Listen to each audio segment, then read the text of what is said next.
All right, so we're live once again.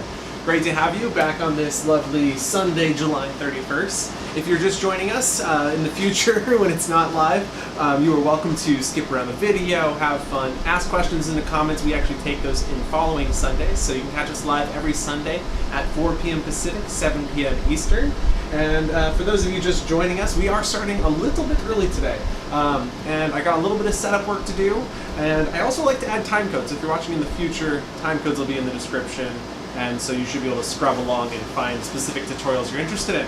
Some of the other things I'd like to do before we get started is write down some of the topics for today, create a poll. So quite a few little setup icons, or setup items, and we'll go ahead and get started. So the first thing I'm going to do is grab one of these little cards and start sorting that. And Byron, if you happen to be here right now, I know you're usually one of the first, so if you happen to be here, Byron, I see your question, let me know when you're here so I can answer it. Okay, so big thing today that we want to go over is economy systems, taking Apple Clicker a little bit further than we did before. So that's a big one, Apple Clicker. And then the next thing I wanted to look at was Stretchy String. I didn't want to spend too much time on this, but I have gone back and rewatched the Stretchy String video we did a while ago, and it wasn't really easy to follow, and so I wanted to kind of, like, as far as doing it yourself, it does explain the concept pretty well, but I think we should go and just kind of like touch on that a little bit. So Stretchy String was something I wanted to. I don't think it'll take too long. And then if you have any other suggestions, please leave them in the comments. And yes, welcome. Oh, great question. Let's see. How can we test 1, 2? I apologize. I have an air conditioning going, so that might be the reason you can't hear me very well. I'll try and reposition myself by standing up. And there we go. Can you hear me better now that I'm standing and talking to the camera? That might be a little bit better. But it also could be that I'm blowing the air right on the device, so boop. Is that better? But thank you for calling that out. So definitely trying to improve that here as we get started. So if you have any suggestions, please leave that in the comments. I did kind of want to try standing today. I'm not sure though, we'll see. And let's see. Oh, I forgot to readjust focus. I should do that too. 1 second.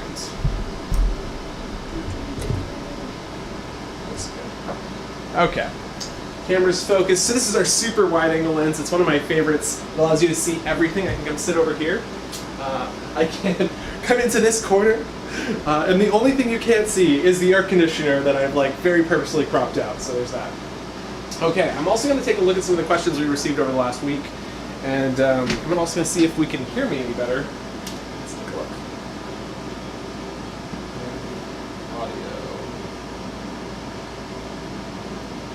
I think it's okay.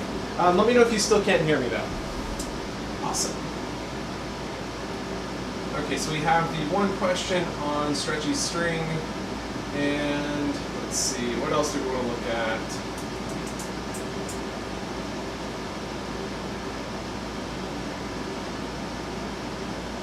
Okay, so here's all the suggestions that I've got listed down.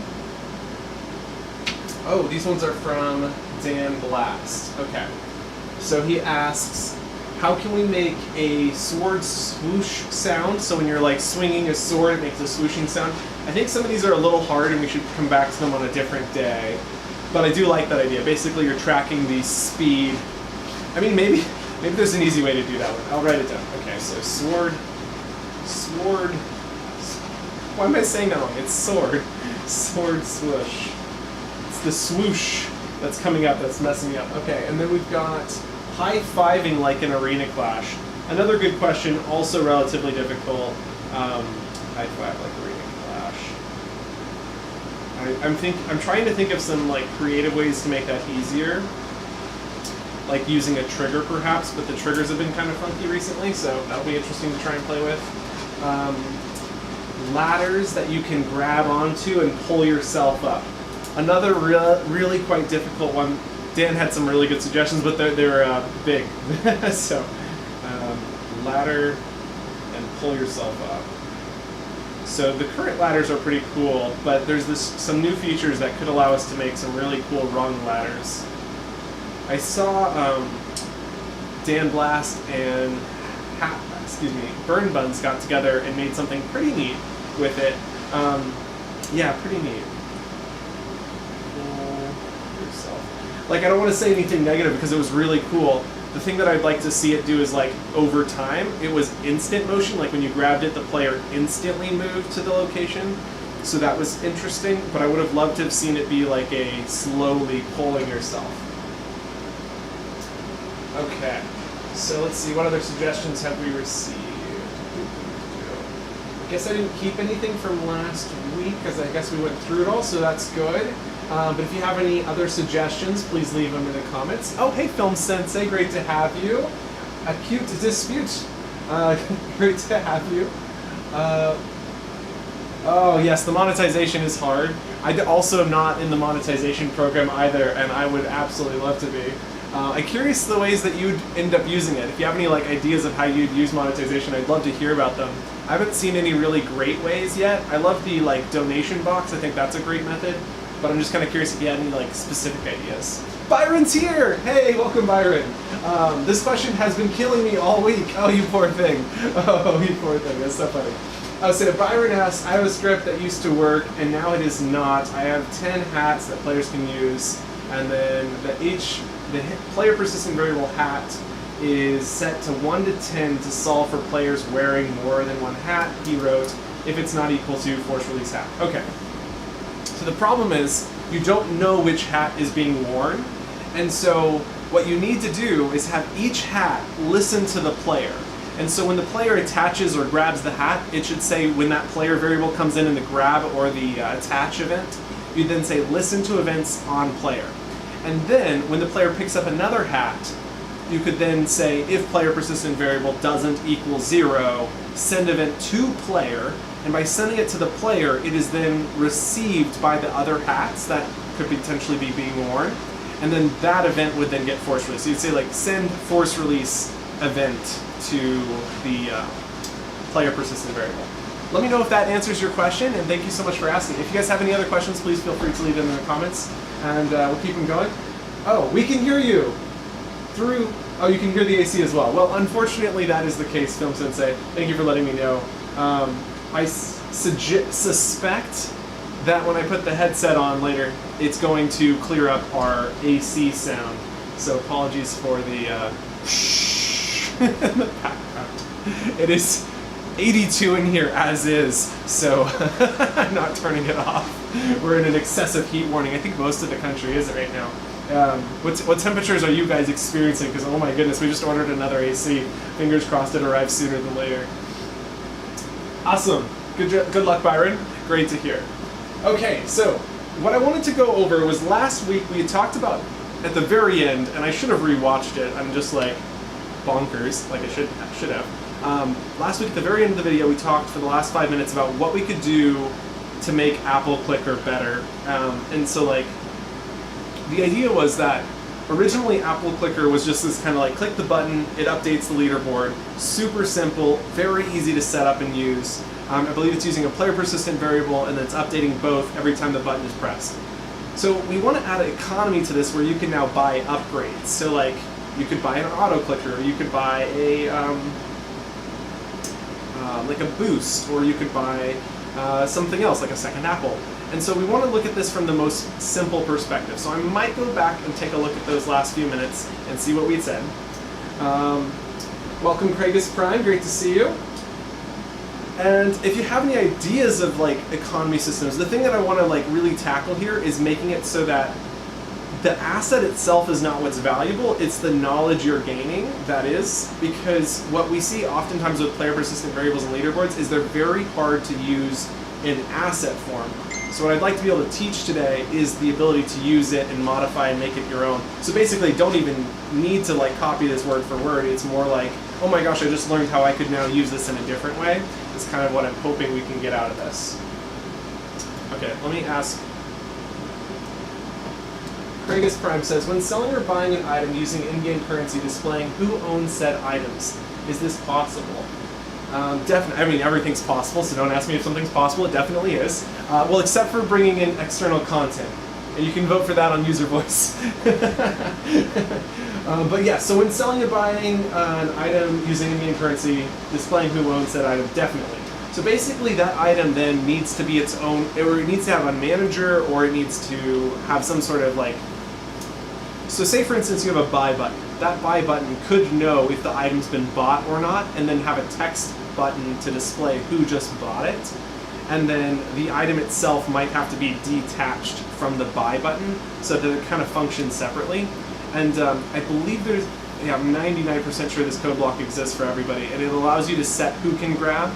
So you could say purchased by and then set who can grab it, or if it's a home or something else, you could do something like that as well.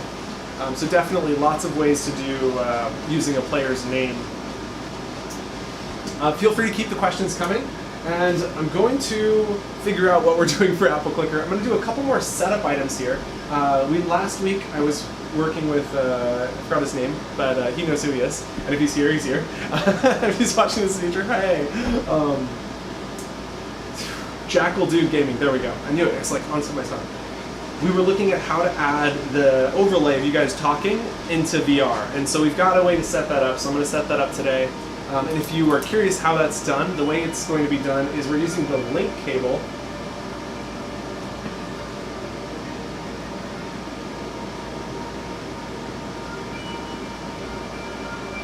I don't know how, but my phone just started playing music, and I was like, what? We basically use the link cable, and then you can overlay your desktop or a portion of your desktop using that, and so that's the plan. Yes, don't forget to like the video. Thanks for the shout out, Film Sensei. I appreciate that.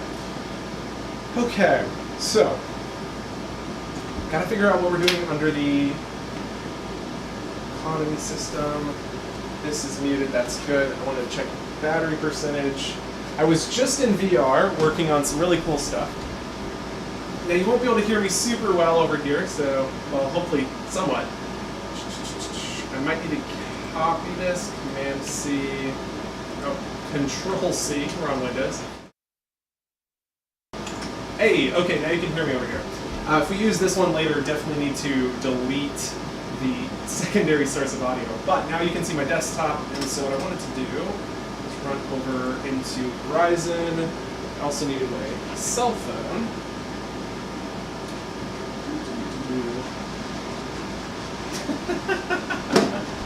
Okay. I need to like make sure my phone doesn't have any notifications on. Done. Okay, good there. And we're loading into Horizon on desktop. If you've never done this before, it is quite unique.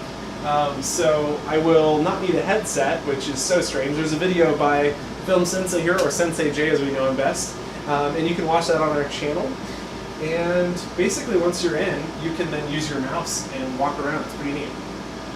The cool thing that you need to do, or the thing that you need to do, is use the link setup. Tab is to, there we go. Okay, so we're walking around, and what I wanted to do was go here, no, back button, and link, so 5's home, how cool, and search for Vidyuu. So I'm going to quickly show you what I've been working on for the last hour or so. I was building a really cool Ferris wheel, so I've designed it already, or excuse me, I've scripted it already, but the design was meh. So I was working on that for the asset showroom. Oh, you can't go into edit mode, I forgot. Yeah, they've been like making desktop mode as hard to use as possible. You can't use edit mode on desktop, which is unfortunate. But anyway, that's what that is. So there's a really big Ferris wheel. You can see the old Ferris wheel there. The new one is like 4 times bigger, and it doesn't look perfect on the follow section if there's like that much of a gap between where it's supposed to be and where it's at. So I've been trying to fix that, which I'm thinking I'm just going to put in a giant block about this big so it looks like a mechanical piece of the equipment. And so, yeah, that's what that is. Yeah, you guys can totally see what's going on here. That's fine. Cool.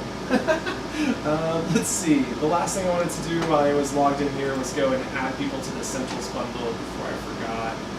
So if you haven't been added to the Essentials kit, I can do that right now. All you have to do is comment your Oculus username, and then I basically go through here pretty regularly writing down names. And the worlds have been recently reset. I'm trying really hard to get them updated, the bundles. I spent the last day going to the Facebook website to try and backdate them, but I think somehow they got broken enough that the Facebook Horizon page isn't working for them anymore. So anyway, every few hours I can get one or so to work, and so there's one bundle left to fix. And then I can go and share these to everybody. Okay, there's Ryan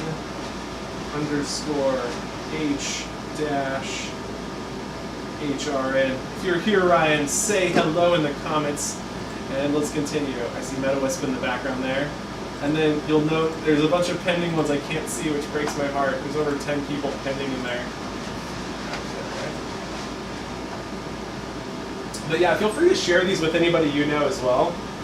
Horizon World desktop app. Yeah, right? Oh my gosh, I can't wait till there's an official desktop. That would be so great. I mean, they teased it last year, and it's been a year. Like, come on. Okay, so that was 4. This is 1. Pink iced diamond. If you're here, say hello. Great to add you to the bundle as well. Pink ice diamond. Boom.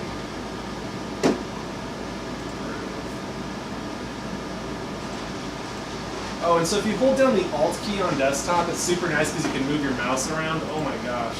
Like, legendary Sensei J is the one who taught us that. I mean, that guy literally discovers practically everything. Absolutely fantastic. So we went to 4, we've been to 1, we looked at 2.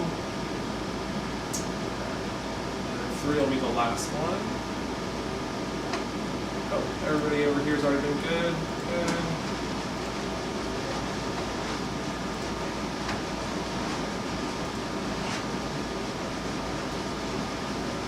Like checking to see if anybody's dropped their username in the comments. Nope, I guess you guys all got the Essentials bundle. So what's your favorite asset? Please let me know, what is your favorite asset? Mine would have to be the new asset wand. I know it hasn't rolled out to everybody yet, but it has 50 static assets in it, so I was able to delete 50 assets from the world, and now I have more space to build in. Unfortunately, the amount of scripts, that's another thing I've been dealing with in there, is the scripts are like destroying the world. I can't get to it on my first travel, and so I've been deleting things that have when world has started and aren't super useful. Trying to get the world to run a little bit smoother. Dragons. Dude, you're supposed to import it into an empty world. That's so funny. Yes, it is supposed to be empty. Okay, so that's too funny. But basically, never click edit world on Vidyuu assets. I think there is a potential here that we could build like some collab spacings. Like there's so many people on there that we could build them as collab spaces if I cleared them out. But the idea is you go make your own empty world, then you import it. But if you travel to it in edit mode, you're going to see whatever people have thrown in there, and it's usually just a mess. So I've been deleting it recently. Hopefully it's still empty, because I've been deleting them for the last 24 hours, and it's just taking so long. Okay, and if you're curious what I mean when I say I am backdating it, deleting it, I'll show you that real quick. Go to the interwebs, maybe. Let's go here first. Information.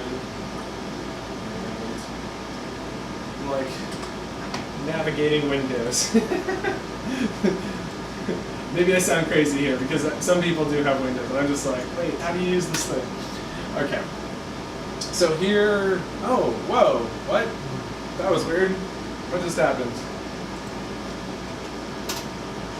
Is this website gone? Oh, I need to log in probably. So there's this website called facebook.com/Facebook Horizon. The best part is they haven't changed the old name, so it's still called Facebook Horizon, and then /creations. And you will wind up on this really cool page, which I believe you can see. Yep, you can totally see it.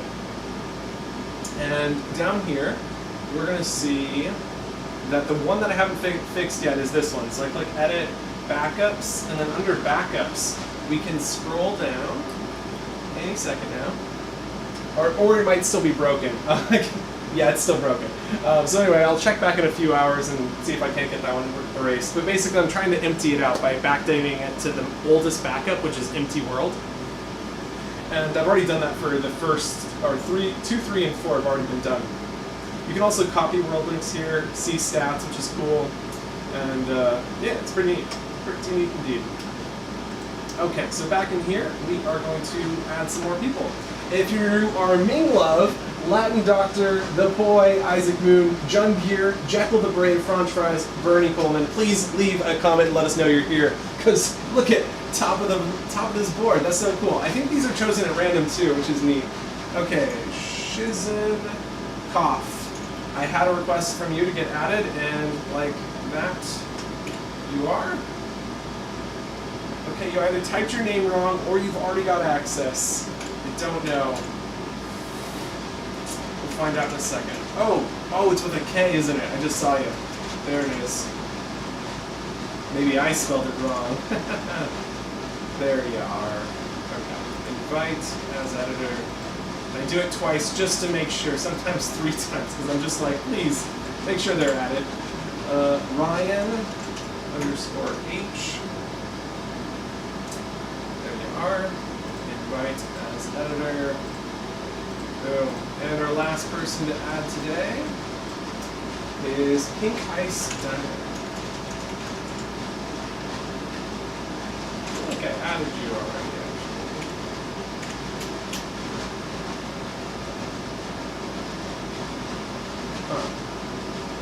Ice. Yeah, I think I did already add you. Your name's very familiar. Okay. If you don't have access, Pink, and you're listening to this, please let us know so we can get you added. Cool.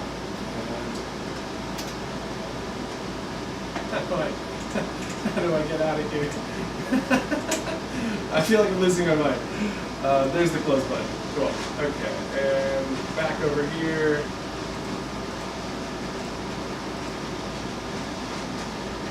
Which one of these? Audio and quick capture.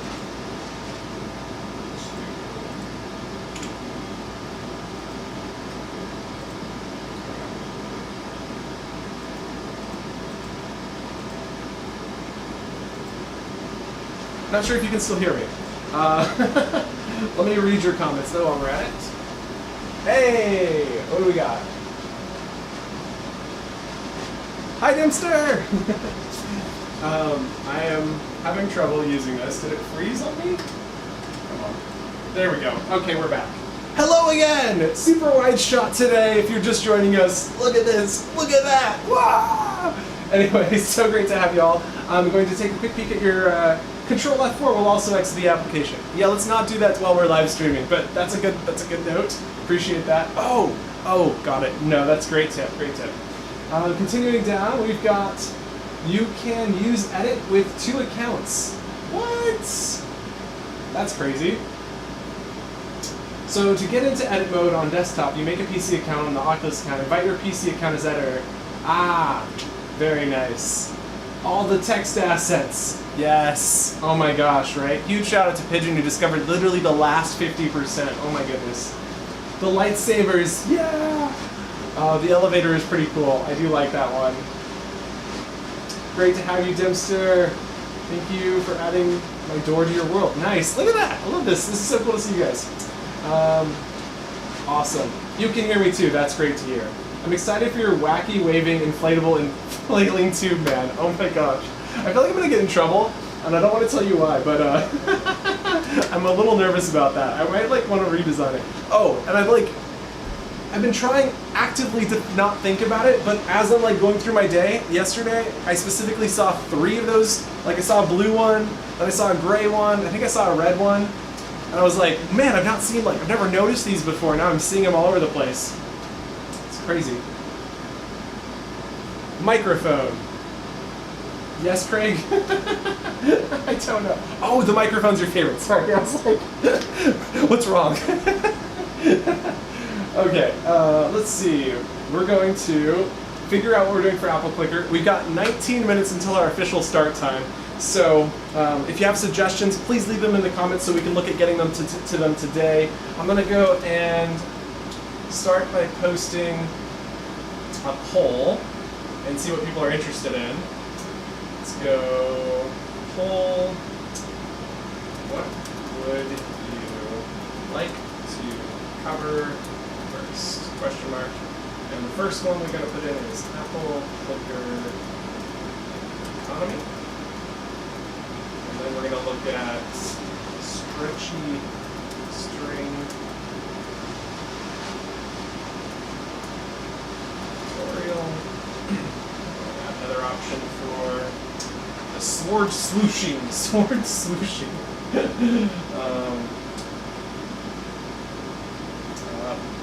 I'm not adding either of those, so I think that is where we're going to leave that. Okay, I've got 3 questions in there. I think we can definitely get to those 3 today. And then if you have other suggestions, we can compete those against these as well. And look, while we're waiting, if you are enjoying the live stream, don't forget to click the like button. Yes! Please do. Thank you. Okay. Now, I wanted to show you something, and I was going to wait till later, but I'm thirsty. So this is my watermelon beverage, because the straw is watermelon colored. The water is watermelon flavored, and the chopsticks are holding watermelon. That's a bad watermelon. Yeah, do not soak watermelon and then eat it. It's just not as good. And I keep doing it. Okay. On the bright side, it's water, right?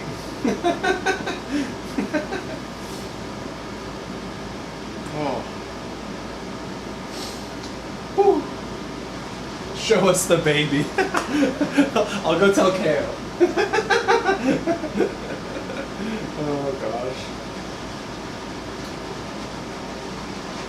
Stream wants to see the baby. LOL. Laughing face. Where's the cry laughing? There we go. Okay, there you go. Your request has been put in with the wife. We'll see if magic is made possible here. Now, what we wanted to look at was, it's like, I should have written this down ahead of time, but that's okay.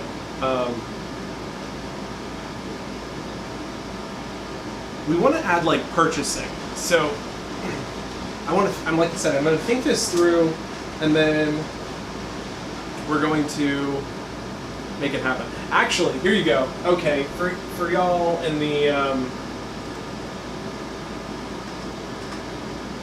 y'all at home, we still got audio, so there's that. And go to Messenger.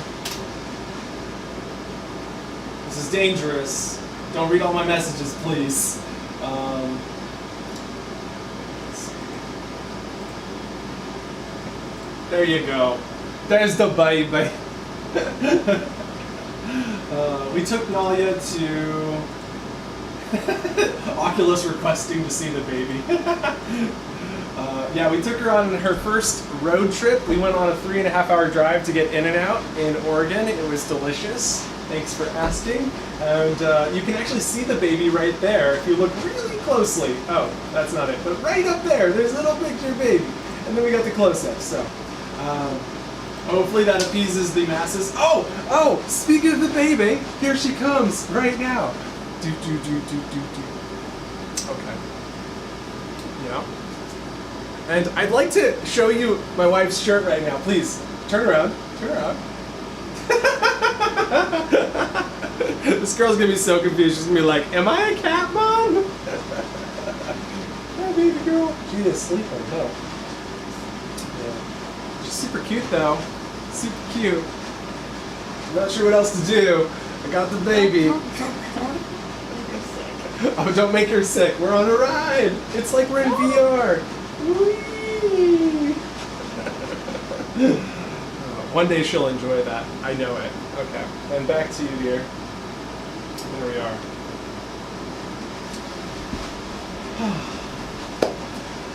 Rainmaker says hi to you. Not to the baby, but to you. Very cool. High five reviving. That was the question we had talked about earlier. We may get to that. I did write it down, Dan, and What am I thinking about it? Basically, high-fiving is a little bit more complicated than I really want to get into. We could make it easy with triggers, so I haven't like crossed it off. I just have a feeling it's going to be like 30 to 45 minute build, whereas some of the other ones we're looking at are like 10 to 15 minutes. But I did put in the swoosh one that you had requested, and I also wrote down the ladder one that you were looking at. So we could look at that as well. Cool. Well, thank you guys. She is adorable, I know, and not always that quiet, so you hear her in the background later. It's no biggie.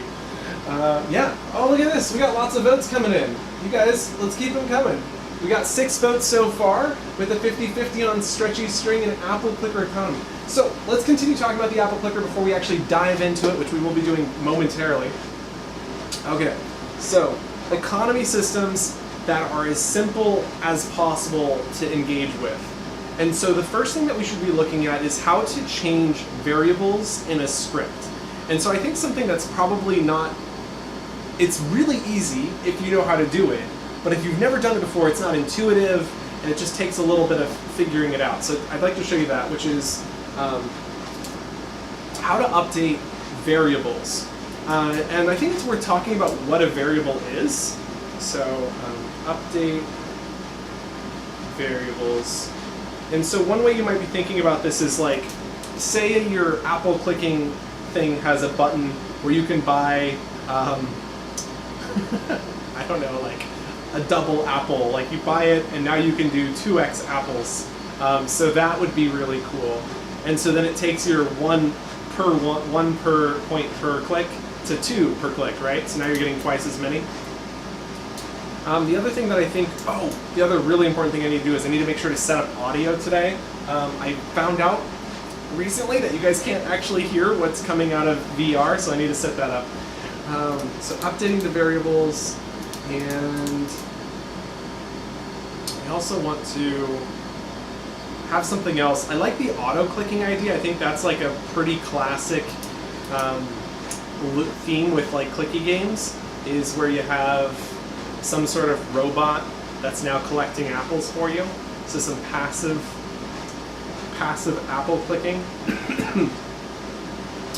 So we gotta do passive apple clicking.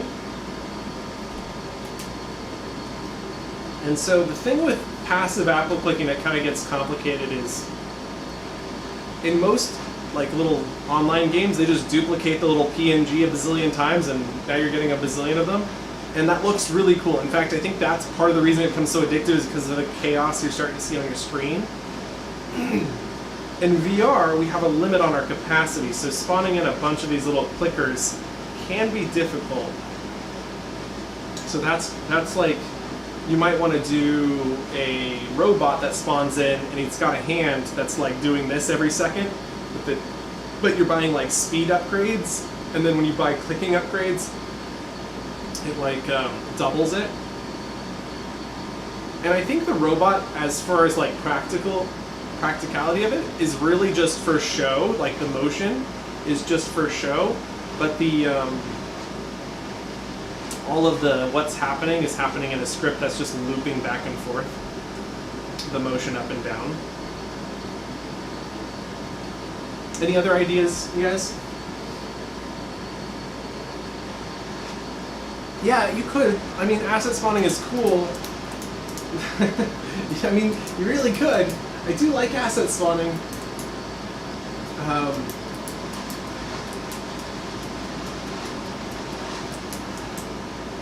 When a bin is received, make baby happy, like that. Asset spawning. My problem with asset spawning is it doesn't scale very well. So I'm trying to build something that scales. So what I love about VR and Horizon Worlds is the social aspect, being able to be with friends and multiple people in a place. And so with asset spawning, even though you could have a bunch of variety with asset spawning, and I think that's the big benefit we get, is variety of things. Now if you have an amazing game going and someone loads in, but you're already at 100% world capacity, now the other person can't spawn in their 100 things. So that's really where you start to see the problem with asset spawning, in my opinion. So it's not to say that you couldn't do asset spawning, like spawn in a robot right there. but it's probably better just to like move it into place or hide show it. There's a lot of thoughts there. It's worth thinking about though.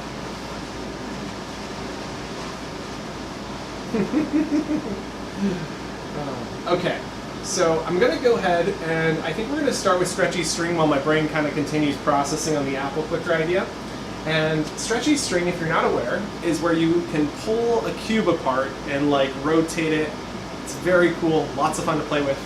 In fact, speaking of cool little asset-related things, I did build a new website today in my spare time that I have so much of. If you go to vidyuu.com/assets, I've been working on this page where you can see some pictures of the assets as well as like the text formatting detail, and over here you can actually see the assets themselves. And I was going to look in here for, I forgot what we were looking to show, but there's lots of cool stuff in here you can pull through to see. Look, there's the asset one. There's that lane thing that I was telling you I've now made really cool. And these are just a few. There's over 150 of them, so I just didn't have time. But yeah, there was something in here I was going to show, and I forgot what it was.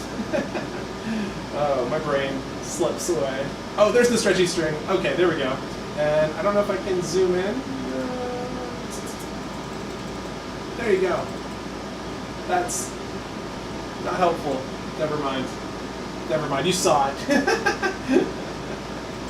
And that is what Stretchy String is. It's that little thing between Kao's hands you saw in the picture. Thank you, Tate. Appreciate that. Okay, so let's go ahead and get started. Dun, dun, dun. Dun, dun, dun.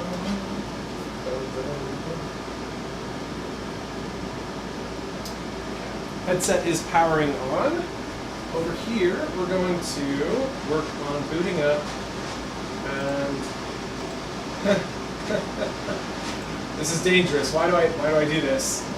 We're going to log in to the studio. This is me.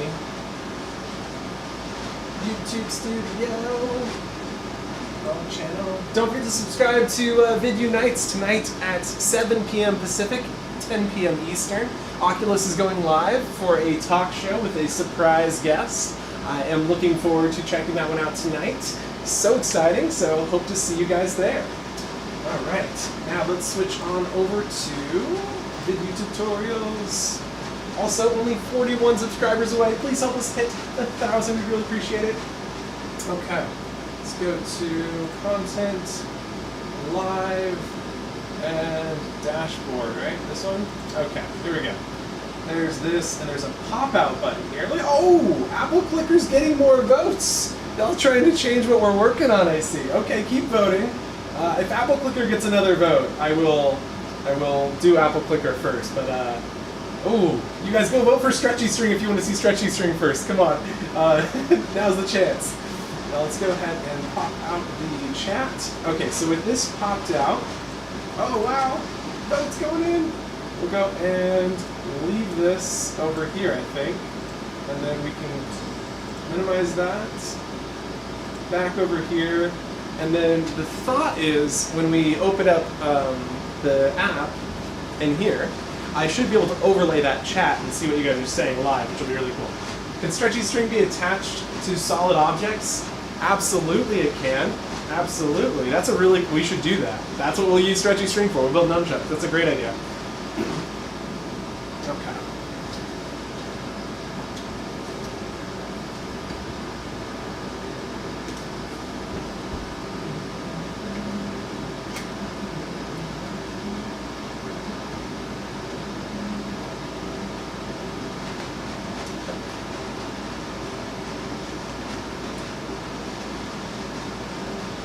This morning I was running upstairs with my VR headset on and my wife was freaking out. She was like, oh my gosh, be careful. And I was like, does this look weird? Like, it's not for me.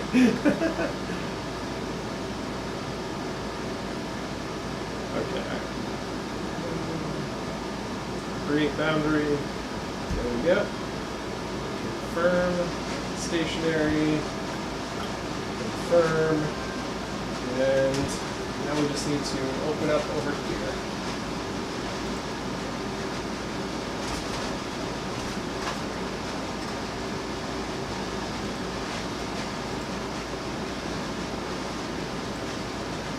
I'm missing something in here. What am I missing?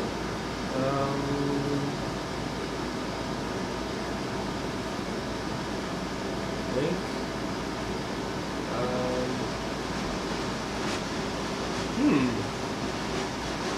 Launching Rift. It's like, do you want to use Airlink? And I'm like, I kind of want to, but I'm also afraid to.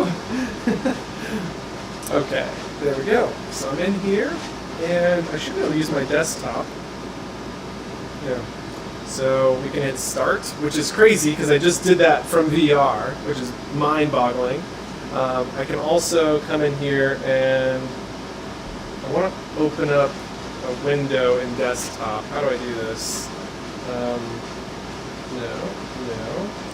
It's like, I just did this. Remind me again. Okay, press this button, minimize this one, close out of this one, cancel, minimize, okay, minimize. Hey, look at that, I can see your chat. Okay, so, yes, let's see, how do I pin this? Oh, it's so strange. I don't know if you can, I don't think you can see what I'm seeing, but it's so strange. Like, I'm in my Horizon home, and I can see my desktop in front of me. It's so weird. Okay, I know there's a way to pop this out. No, I don't want you, Cortana. I want to add desktop panel. There we go. Select Google Chrome, live chat. Ah, there it is. Nice. And now I can pin this. Pin. Okay, so that's been pinned to the experience, and I should be able to move it around. So unpin it. Nope, that's not doing it. Move. Pin. Okay, we're going to leave that for now and head back into Horizon. Oh, that didn't work. That was so close. Try again. Chrome opens up, I hit the pin button, and then I head back into Horizon, and it's not there. Apologies, 1 second, you guys. Okay, I can see I'm moving it around on my desktop. Oh, thank you for the tips here, you guys are coming in. You can pin all screens. At unpin, minimize. I don't think I'm doing this right. Nope, that was very much not right. Don't know what I'm doing. This is so hysterically bad. Oh, I wish you could see how bad this is. Oh, it's so bad. Don't close out of it, that's for sure. Okay, that looks nice. Now if I click this, it says unpin. If I click that, it says keyboard, minimize, close. Desktop. Maybe I need to minimize desktop view. See, I thought you could move this thing around, this like panel, and I feel like I'm going crazy because it definitely seems like the type of thing you should really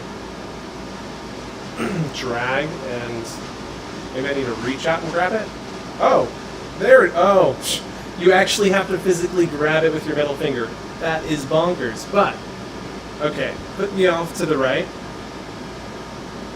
Okay, and then it says pinned, so then hit Horizon Worlds. Hey! Oh my gosh, okay, now I'm crawling around Horizon Worlds and I can see over here right there. That is nice. I can't move you, which is fine. It's a little, okay. Oh my goodness.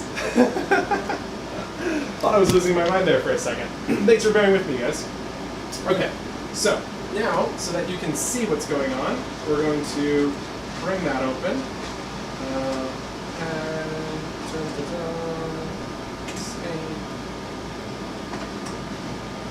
Alt-Enter. I think I've lost control of my mouse, so that's interesting. I'm not sure. Oh no, there it is. Okay. OBS says we are on. Oh, we're getting double audio.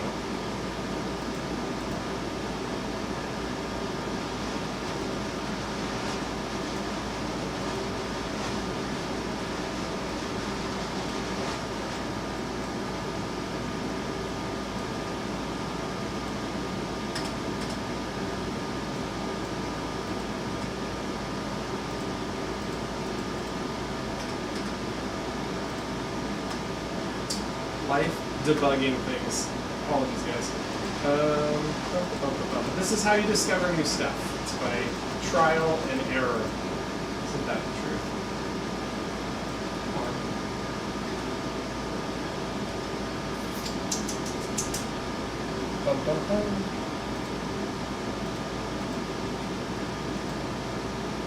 Oh, are you sure you wish to remove? Yes. Oh my gosh, I feel like, there we go. Audio is now coming from over here, and it should be a lot cleaner. So give me a thumbs up in the chat if the audio is coming through cleaner. Nice. Looks good on my side over here. We've got that. Now we're going to switch back over to Horizon. All right, you can see what we're seeing. There we go. Now, we are ready to actually get started. Oh my goodness. Please tell me we're on time at least.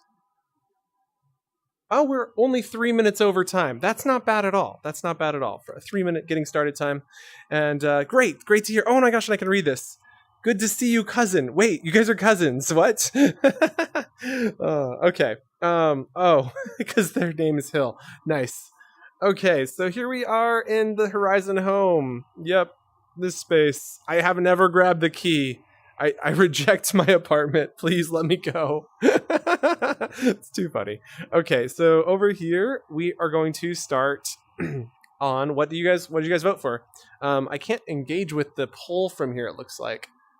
Oh, it's tied. Oh my gosh. You know what? That means we want to do Nunchucks. So, new world, blank world, and this is going to be called Nunchucks. And I'm not sure if I spelled this right. So, hey Siri, how do you spell Nunchucks? Did you get that? She's like, no. Hey Siri, how do you spell Nunchucks? Anybody want to help me with that? Oh gosh, I don't even know. Like, yes, no, maybe? Oh, I usually just type it into a computer and see if it's right?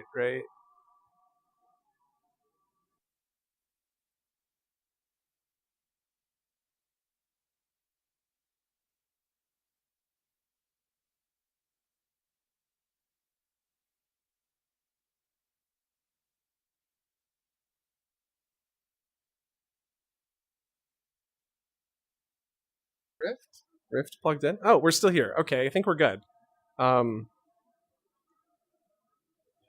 now that I've learned how to do all of these little tricks here, this shouldn't be difficult at all. Okay, grab that, drag it over to here, and pin.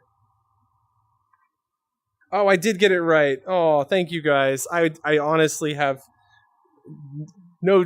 I didn't believe it. It doesn't look right at all. It doesn't look right at all. We're on our way, though. Ah!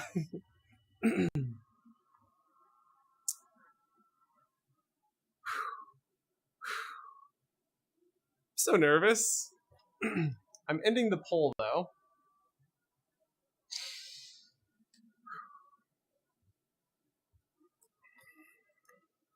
So the first thing I like to do whenever I get started with something is grab some stuff and design. I like to think about the design first and foremost. And so knowing that this is going to have some sort of like ball on the end for it to connect to, and then we're going to connect it. Usually we use a cube, but in this case, I think this will be fine. And I'm going to have Dan Blast be the official, you did a good job. So let me know how I'm doing, Dan. And we'll slide that down to there. And then you can imagine that this becomes the string between the two pieces. So there we go. So that's our potential stretchy string. There we go. This will be one handle. Go. And then under style, we're going to grab a wood tone solid and like that. And then we're going to grab a metal for our upper piece here. Not wood metal though, more like that. And then for this string, we want this to be also solid and like maybe more like white. and give it a sort of, there we go. Okay. So now we'll scale this down in size to a scale of a player. There we go. Nice. And then group this together.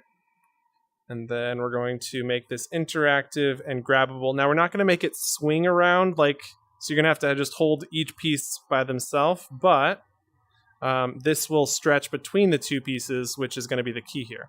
So that's that. Now, what do we want to do? We'll come back to this in a second. We've got two grabbable pieces. Okay, time for an intro. So far, so good. Thank you. Let me know if there's any suggestions, Dan. Appreciate it. Whew.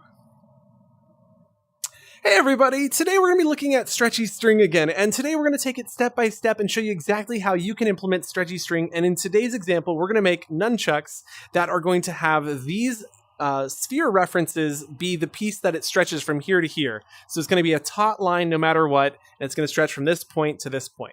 So should look pretty cool, should be a lot of fun. And to get us started, I've already created these two grabbable objects. The sphere is the position that we need, so make sure you have some sort of reference of where the string will be stretched between. So it's each of these top spheres. And then this is going to be the string that we're going to be stretching. So like that's fine for now. And the first thing we need to do to get ourselves started is pull out a script gizmo. So we're going to go ahead and pull this one out, open up the properties panel here, and let's start thinking about some variables. So if you're new to scripting, the first thing I like to think about when I'm creating a new script is variables. And I'm also actually, I guess, very, very versed is the name. So we'll plug that in. We'll call this in string, which is a weird name, but it's the nunchuck string. And then on our variables tab, we're going to go ahead and start putting in some variables. Now, if you're watching with us live, I can actually see your questions in here, so that'll do damage. Appreciate that. Feel free to leave your comments, questions as we're going. I can see them, so I'll be taking a peek over there as we go. Okay, so we got our in string, and now thinking about variables, we have two reference positions. So I call these position 1. So POS1, and that's an object that's going to reference that position. We click confirm, and then we need position 2. So we're going to do the exact same thing, POS2, and click confirm. All right, so there's position 1 and 2, and those are going to be dynamically changing this entire time. And so I think this might actually be a very good time to use a brand new code block. So often we like to delete when world is started. You just grab that, pull down towards the thumbstick to delete. And then back over here on our events tab, there's a new code block called update events. And on update allows us to calculate on a per frame basis. So this means every frame it's going to be updating its position. So now that we have on update default after delta time seconds, I don't fully understand delta time. I assume that's the amount of time that happens between each frame, and default is fine. This is my first time using it, to be very honest, but I understand how it works, so I think default is fine. Sensei Jay is here as well, and he might have some tips for us if we need it. So he's actually the one who did the tutorial that showed me how to use this, which is kind of cool. Which is on the channel, so like I'm learning while you're learning. How crazy is that? Absolutely love it. That is so cool. Like that is like the Vidyuu motto almost. So let's continue and think about this from the standpoint of we have this position of this silver ball and the position of this silver ball. The script runs on this piece of string, and the first thing we should do is try to get the string to be right in the middle of these two positions. So let's start by moving it to that position. So right here, you'll see motion, and we have instant motion move 2. Because this is happening so fast, I think instant motion will be fine. If it's not, we'll switch to move 2 over time in a minute. So let's go ahead and grab move 2, drag it over to here, and we are moving self. The position is not this default position, so this would be world space, 1 meter to the left and 0, 0. So it's like right here is where that's referencing, but we want the position between those 2 points. So we're going to go ahead and delete this for now. Excuse me. I'm going to grab a little water.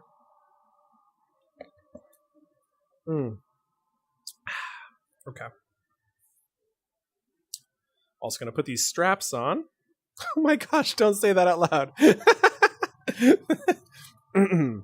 I've got the strings on my wrist tightened, so we don't have to worry about these nunchucks going loose. And now we're going to move self to the position between those two positions. So how do we get the position between those two positions? Well, there's actually a really incredible code block that does this for us. Under your operators tab, if you scroll down, you're going to find one called lerp.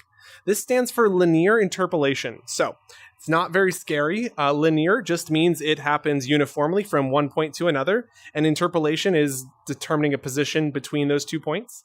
And so you'll note that you have a from and a to, and then alpha determines where between those 2 points. So if we head to our values tab and scroll down to number, the first one that we can fill in is alpha because we know that we want to be dead center between those 2 points. So we can type in 0.5, meaning 50% of the way between the from and the to position. We'll then head back to the operators tab, scroll down to object, where we can find position of object, bringing that over. Sorry, I didn't like the way I said that. We can find position of object. If we bring that over, we can thumbstick to the right to duplicate it into both of these positions. And now we just need to drop the references we built earlier from over here under our variables tab, position 1 and position 2 into the respective slots. Now with that set up, it should be working. So all we have to do is open this script up, or excuse me, this object here's property panel by pressing forward on the thumbstick to open that, and then drop down, select the end string script. We do need to reference the position, otherwise it's going to go to 0, 0, I think. Nope, it's just out of this world. So let's go ahead and stop the world for a second so that it's not referencing an empty parameter. You see these slots are empty.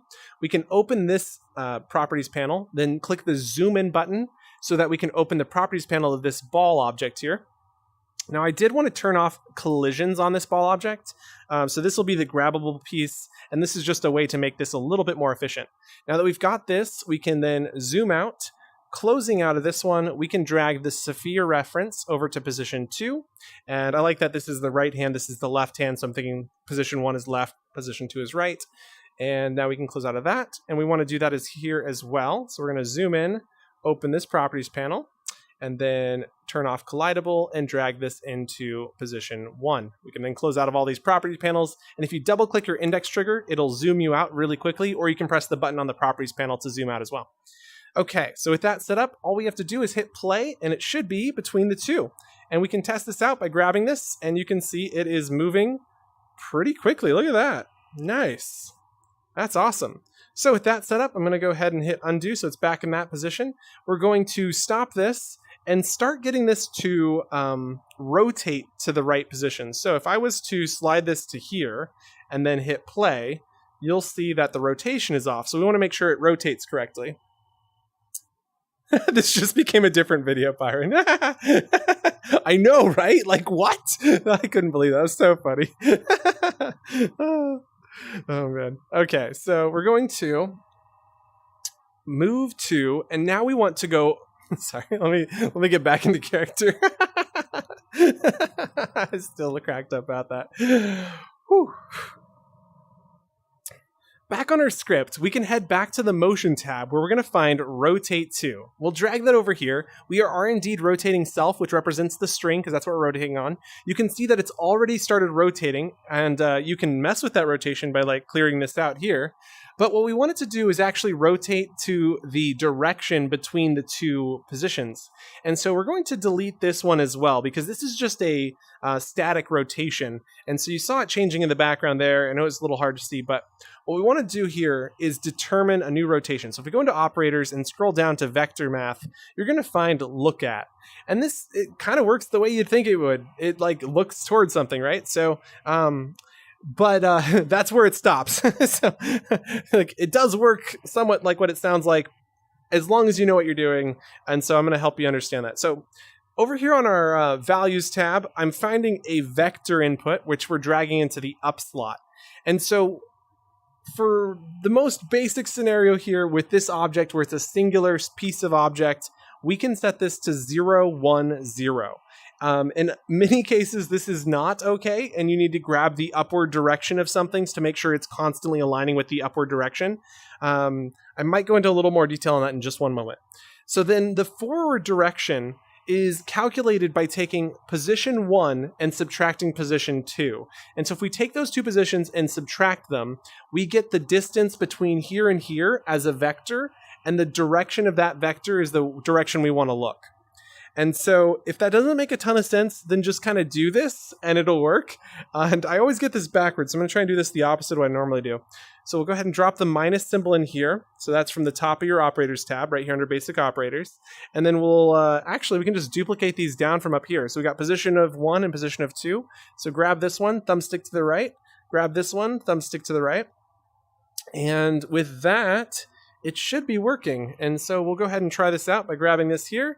And look at that. It's constantly rotating in the direction of this sphere. It's a little lagged behind, and I'll show you how we can fix that in just a moment. But really, that's looking pretty good.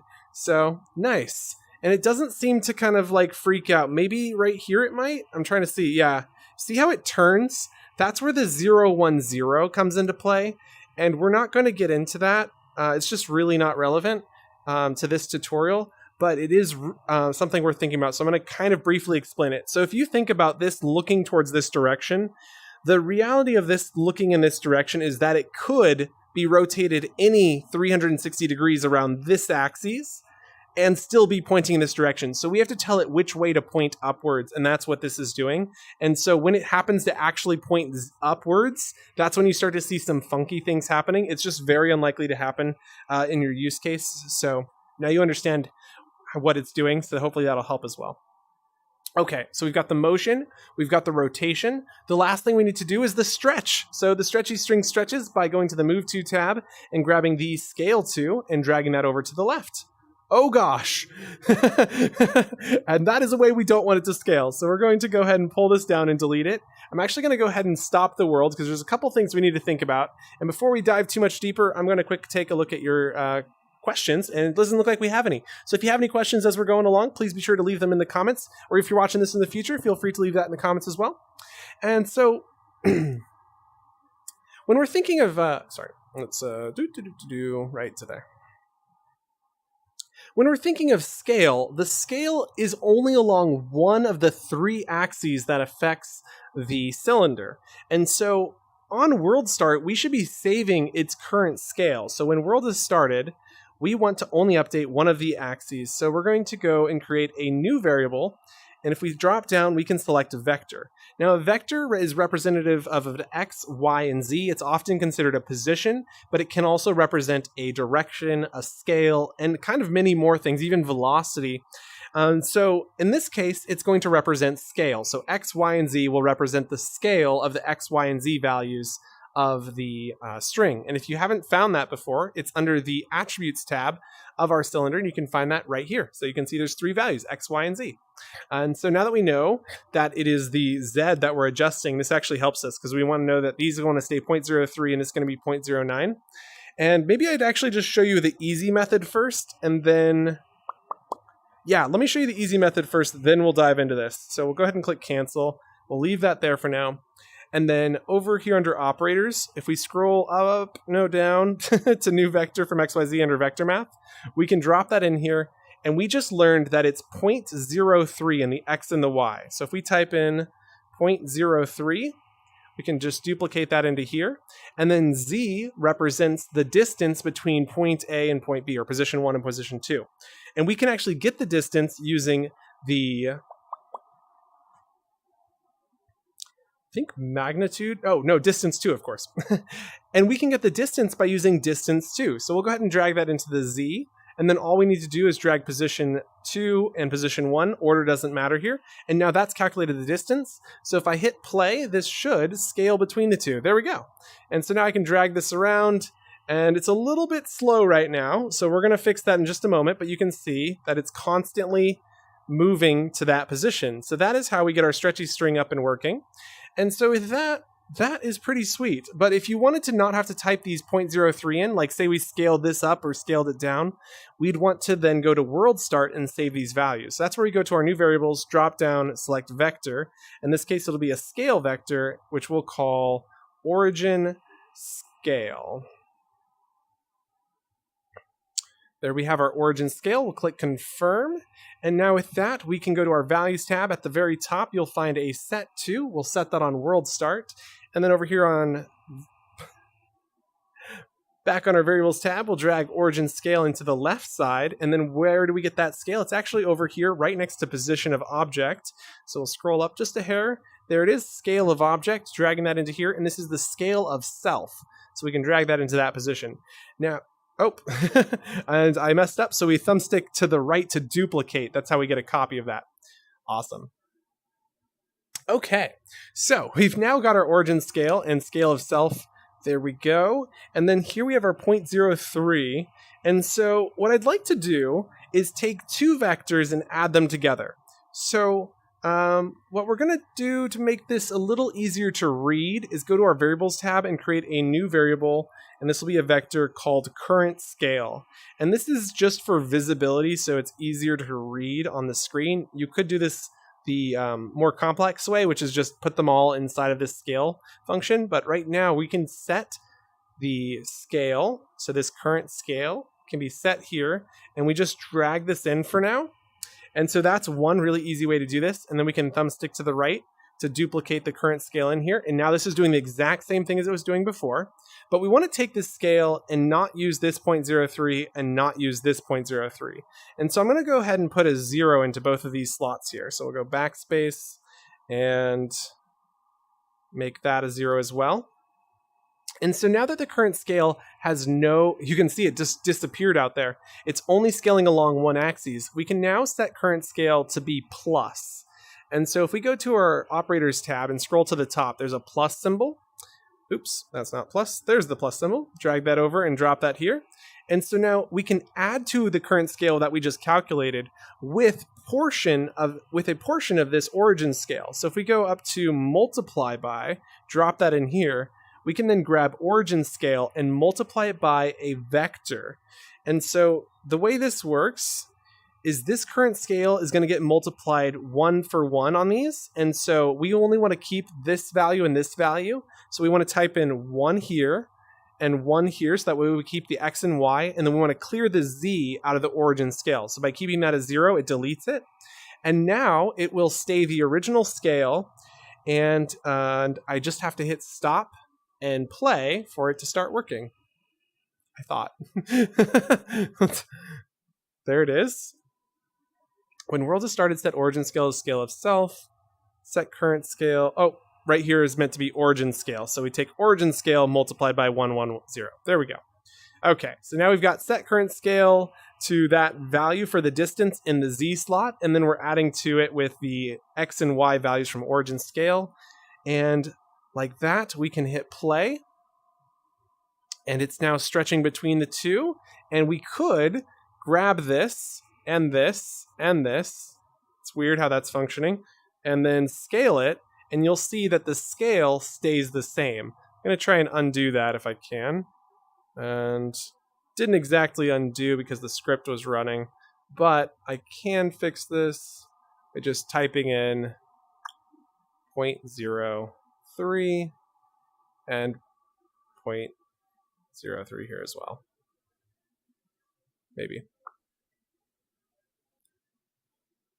All right, there we go. So now, like that, we have our nunchucks working fabulously. We'll hit play, and those are going to work great. Now let's actually come in as a player, grab these, and you can see, you're starting to get some kind of cool action, but the delay is really bad, right? Like, that's just unacceptable. And so the way we fix this, actually, I guess I want to do one last thing before we let this go. So right here, where we are setting current scale, you can actually just grab this new vector. In fact, I'm going to delete current scale here. I'm going to drag this into the A slot, and then I'm going to drag this new vector into the B slot, and we can just delete this here. That makes it look a little cleaner. So all we're doing is setting current scale to the addition of that current one plus the previous one. And so it's just adding the two together in one line rather than two, so it's a little easier to read. And then to make this really responsive, from the script settings dropdown, you can change it from default to local. Now, local comes with a lot of things to think about, but I don't think there's any issues with this, so it should be okay to make this one local. Like if we had a return script on this, it might not work. So I'm not going to speak too much because I might break my NDA, but scripting and local scripting is just always, it's still very much in development. Lots of changes being constantly made. So The way I make a locally scripted object work is there's a script in the Essentials bundle called Other Object Return. I believe we made that script in the microphone video tutorial. And so what Other Object Return is, allows you to return on other objects. So it's a pretty cool script. So now that this is set up, if I come in here and I grab these, oh, it does seem to be more responsive. It's definitely more responsive, right? But that lag is still way stronger. Is it? Oh, no, because this is not transferring ownership when this is grabbed. Never mind. It's not as responsive as I was hoping it would be. Okay. So then to transfer ownership, we need to listen to. So if you got as far as that, this might be getting a little hard, but so sorry. What I wanted to do was listen to events on the position 1. No, that doesn't work either. Let's see. How do we do this? We need to transfer ownership of everything when this item is grabbed by a player.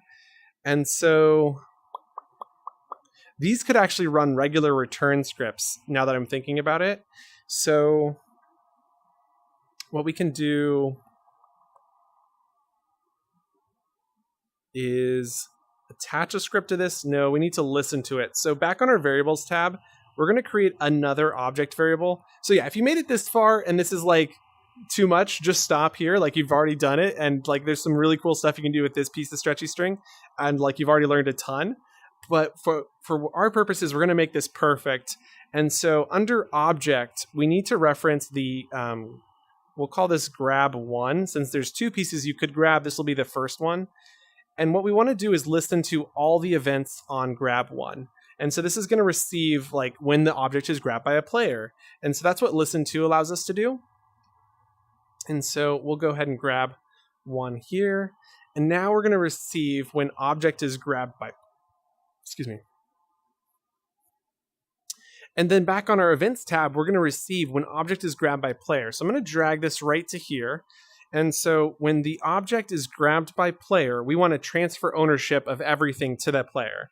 So back here under actions at the bottom, we can find transfer ownership. There it is. Drag that into here. We're transferring this to the player. We're going to need a few of these. So I'm going to duplicate this 4 times because we're transferring ownership of self. And the objects that you grab should have automatically been transferred, but we'll duplicate it in here just in case for grab 1 at least. And then position 1 and 2, we might also need to transfer ownership of that as well. We might also not, but it's... Oh, sorry. There we go. Let's see. That should definitely work. And then let's see how much we can delete. Oh, that's still really slow. Okay. Make sure I made that local. I did. And everything was transferred ownership-wise, so that should make it fast. Maybe this isn't fast enough. Let's try prefix. Don't know if that'll make a difference. It doesn't appear to even work, which is so shocking. Default seems to be the only way for that to work. Stop play. And I think what we might want to do is make our own update loop. I assumed that this would be really fast, but I think it's a lot slower than we think. So what we want to do is say when world is started, make a new loop. And to do that, we go to our events tab and slide up to send event to object. And this event is going to be called loop.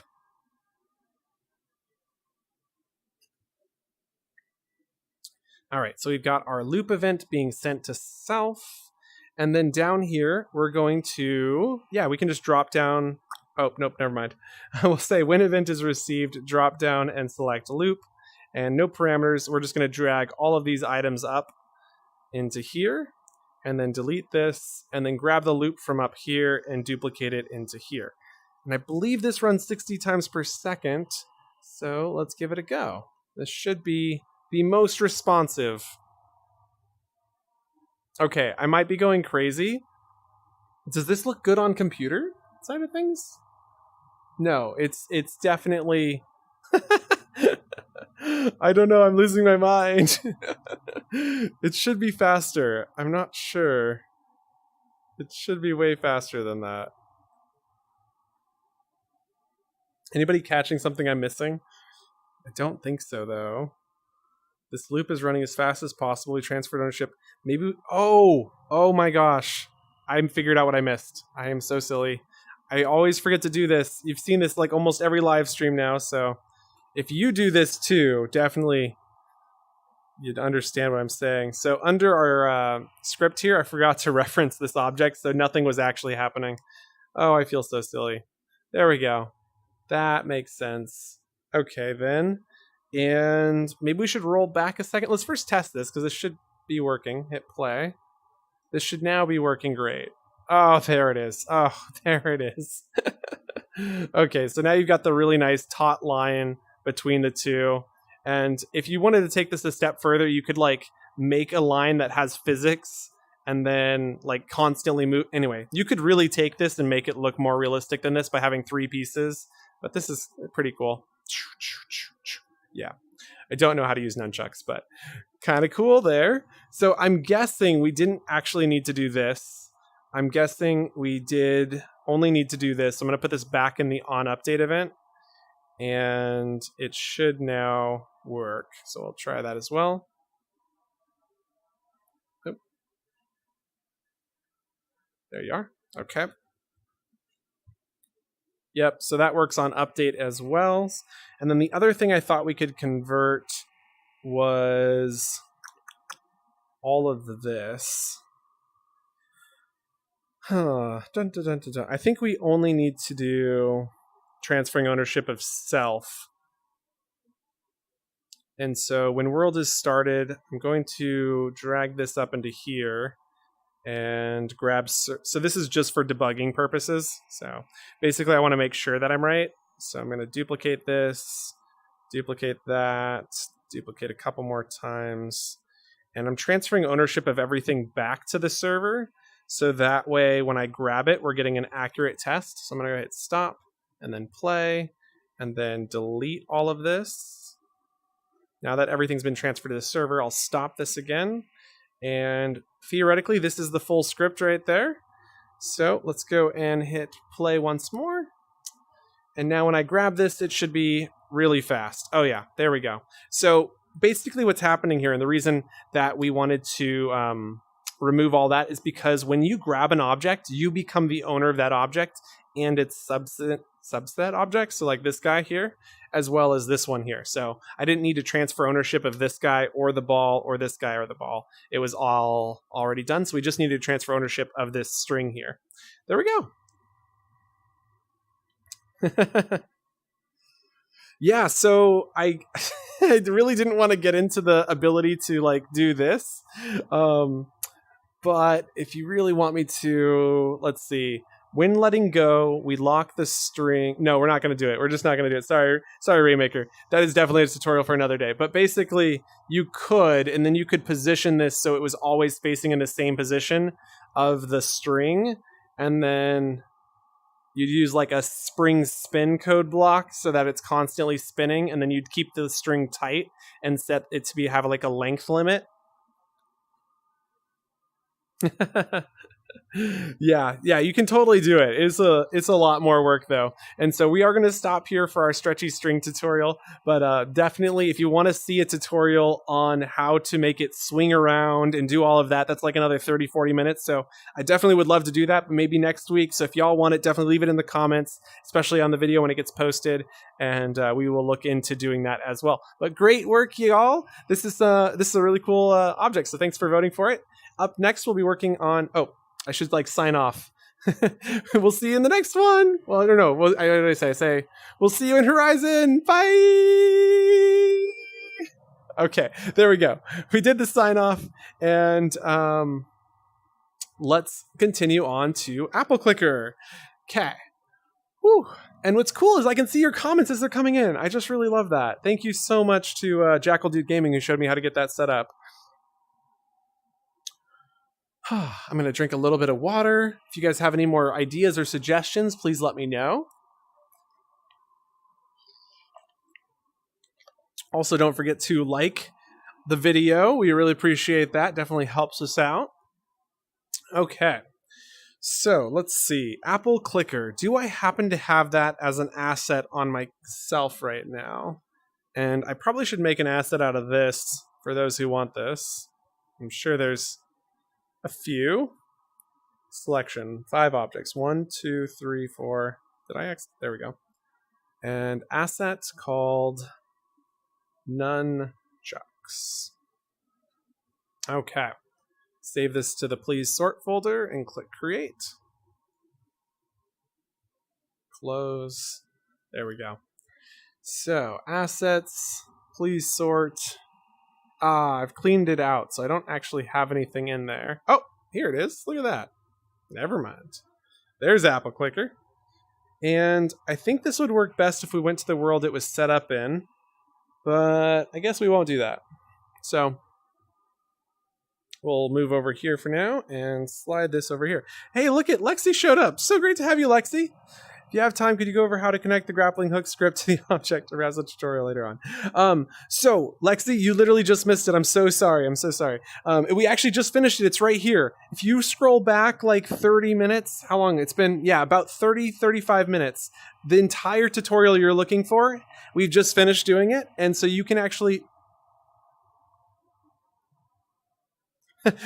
just roll back the video. It should have rewind on it. If it doesn't have rewind, let me know. We're also going to make another video out of that video, so expect to see that on the channel the next week or two. Probably two to 3 weeks, actually, now that I'm thinking about it. We got quite a queue. But yeah, so thanks, Lexi, for requesting that earlier today. It was a lot of fun to go through this one again. You can see it on display right here. And so we just built this script right there. So I apologize. We are moving on to the next part of our video, but yeah, hopefully that helps. And if it doesn't help you, Lexi, I'll be here for another couple hours, so definitely once you're done watching that section, please come back and ask if you have any questions. So thank you. Whew. Okay.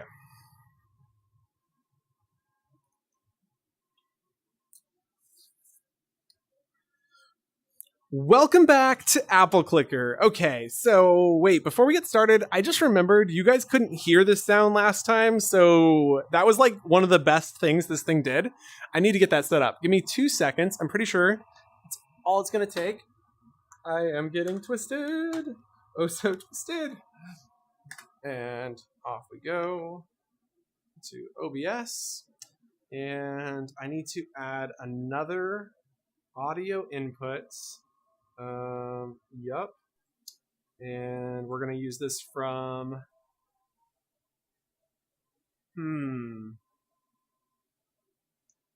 headset, microphone. Oh, maybe cancel. Which one did I just create? Delete this one. Remove. Yes. Okay, it's not an audio input. It's an audio output capture, which makes sense. And I'm going to be risky and just select desktop audio. So hopefully that's safe.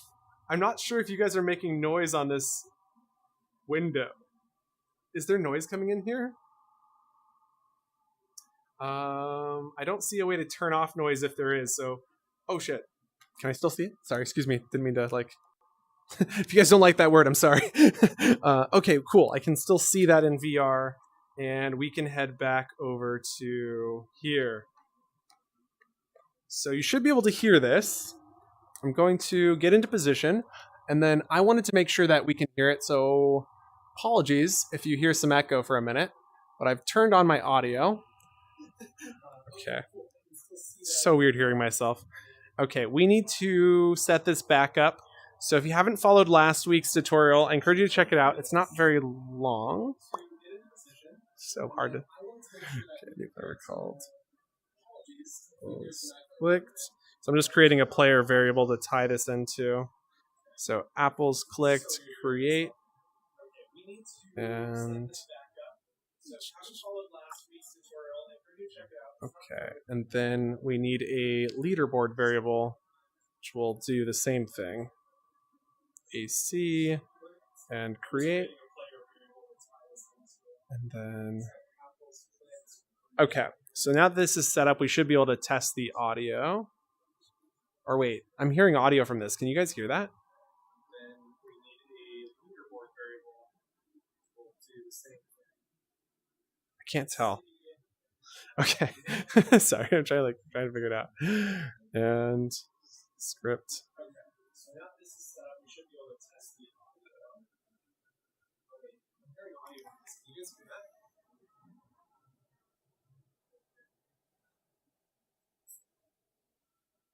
Can't tell. Okay.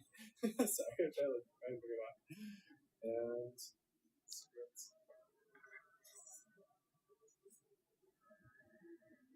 I think you can hear it, but it's like really low. So I might need to make it higher. So let me go see if I can fix that. Audio output capture all the way up.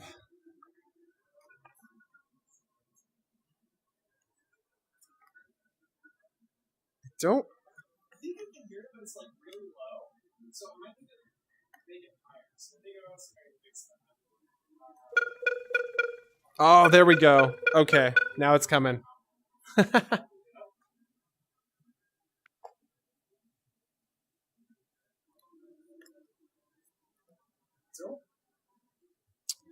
Apologies, that took a little longer than I thought, but now we'll be able to hear the sounds. And one of the coolest things is the sound. So I'll kind of maybe like start us with a... Oh, there we go. Yeah, okay. That's great. Now it's coming. Pause, mute. Awesome. Okay, dokie. So you guys, did I lose you? It looks like I might have lost my visual of you. You were right there. Where'd you go? Let's see. Bring up Google Chrome. There it is. And pinned experience and resume. There we go. Okay, you're back. There it is. Yes. Isn't that great? Oh my gosh. So you missed this last time, but the sound is a random pitch. Like, this is so unique, right? So like, okay, wait. I'm gonna start the tutorial. I'm so excited. Let's just get into this. Interesting that my apples clicked isn't going up. That is so strange. Can't get value clicks. Clicks was deleted or never existed. Oh. Okay. Yeah, that one. There we go.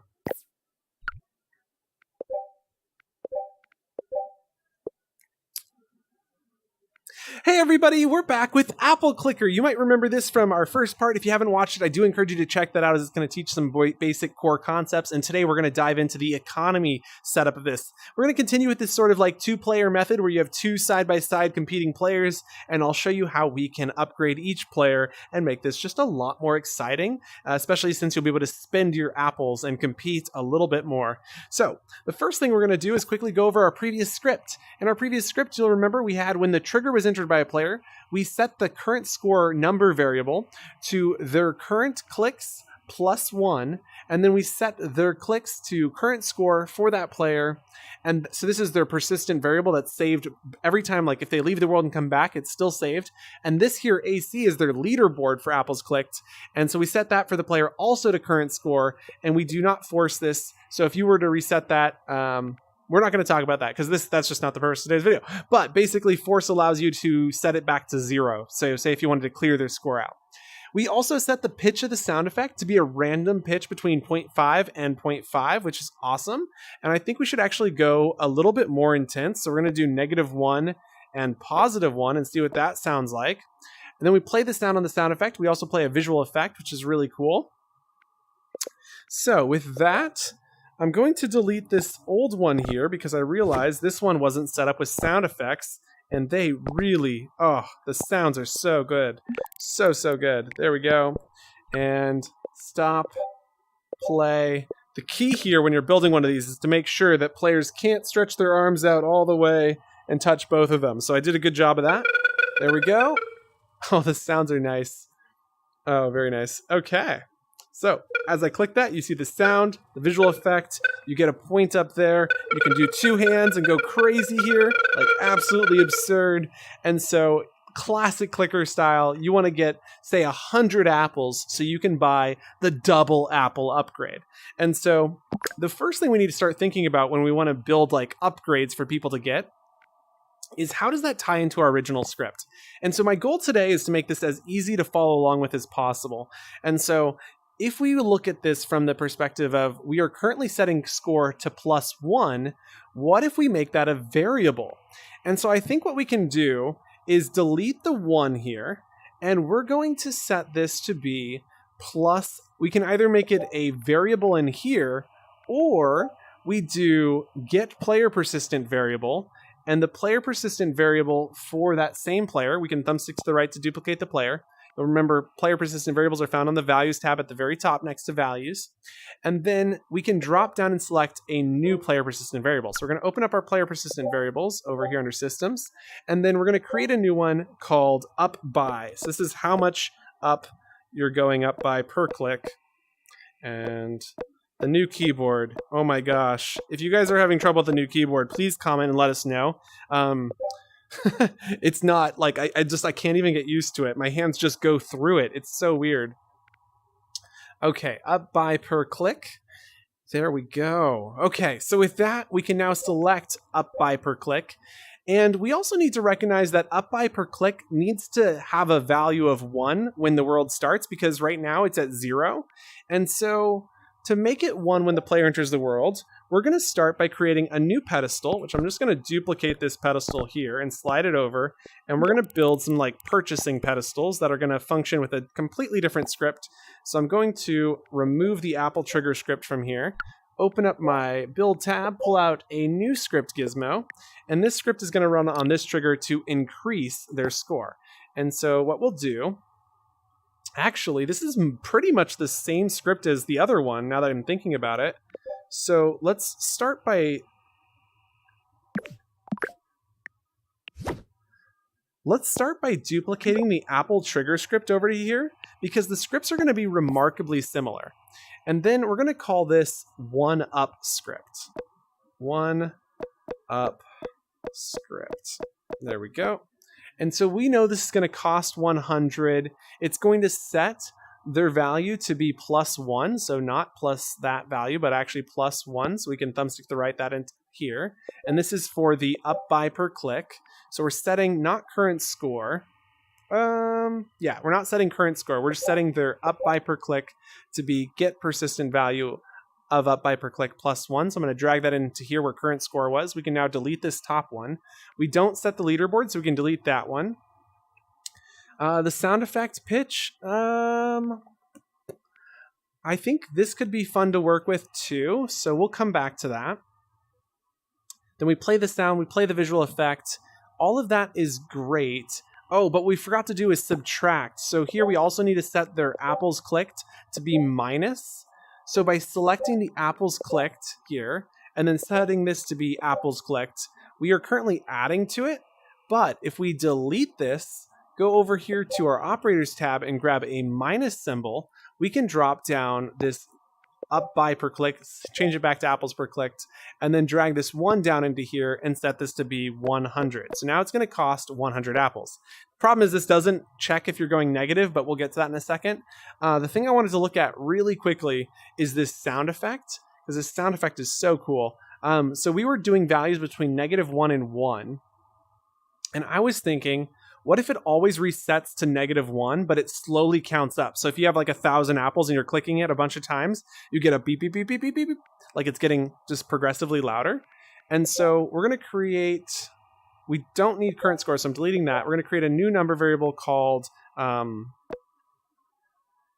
pitch. And we'll call this iPitch because it's going to slowly change, and click confirm. And then we set the iPitch to be plus, let's see, there's the plus symbol, plus, so take iPitch itself plus onto it by maybe 0.1. So there we go. So that's going to go up. And then I think there should be a maximum. So I'm going to duplicate this, delete the plus symbol. And then over here on operators, you're going to find a minimum, which means maximum. I know it's confusing, but the way this works is by saying +1, it's going to select whichever is smaller. So if this ever gets above 1, then 1 is the maximum that this can ever get to. So it starts at -1 and it'll eventually reach 1. And so what I want to do is set iPitch to -1, say on world start. So when world is started, we're going to set iPitch to -1, and then we're going to slowly iterate it up until it hits 1, and then we're using that right here. So now we've got a way to increase the sound. Problem is, this is going to cost a lot of money, and I don't want to do that yet. So, oh, there was the other thing we need to do that was really important, is we need to set their up by per click to 1 when they enter the world. So when player enters the world, there's 2 options here. Let's see.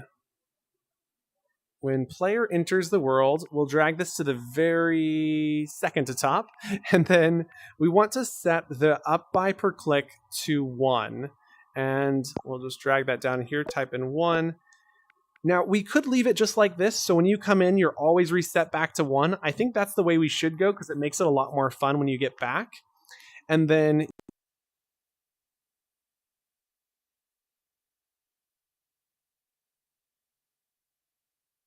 times today, so I'm not sure what's going on there.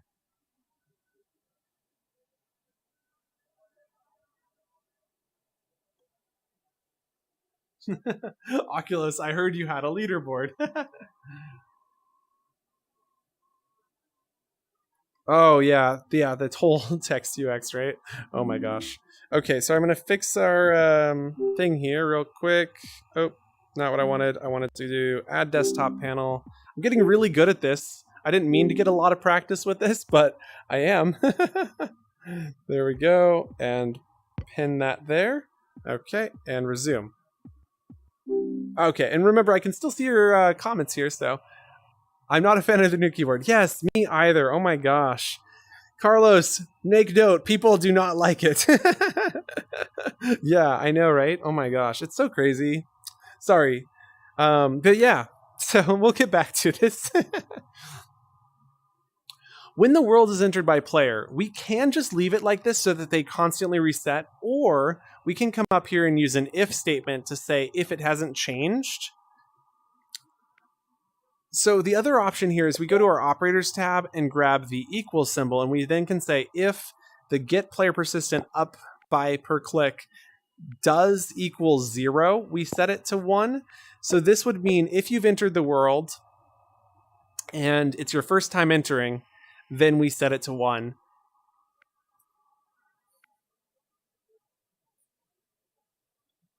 But I kind of like the idea that it gets reset every time you come back. Like, you get to keep the amount of apples you've picked, but when you get back, you kind of have to like pick up some traction again.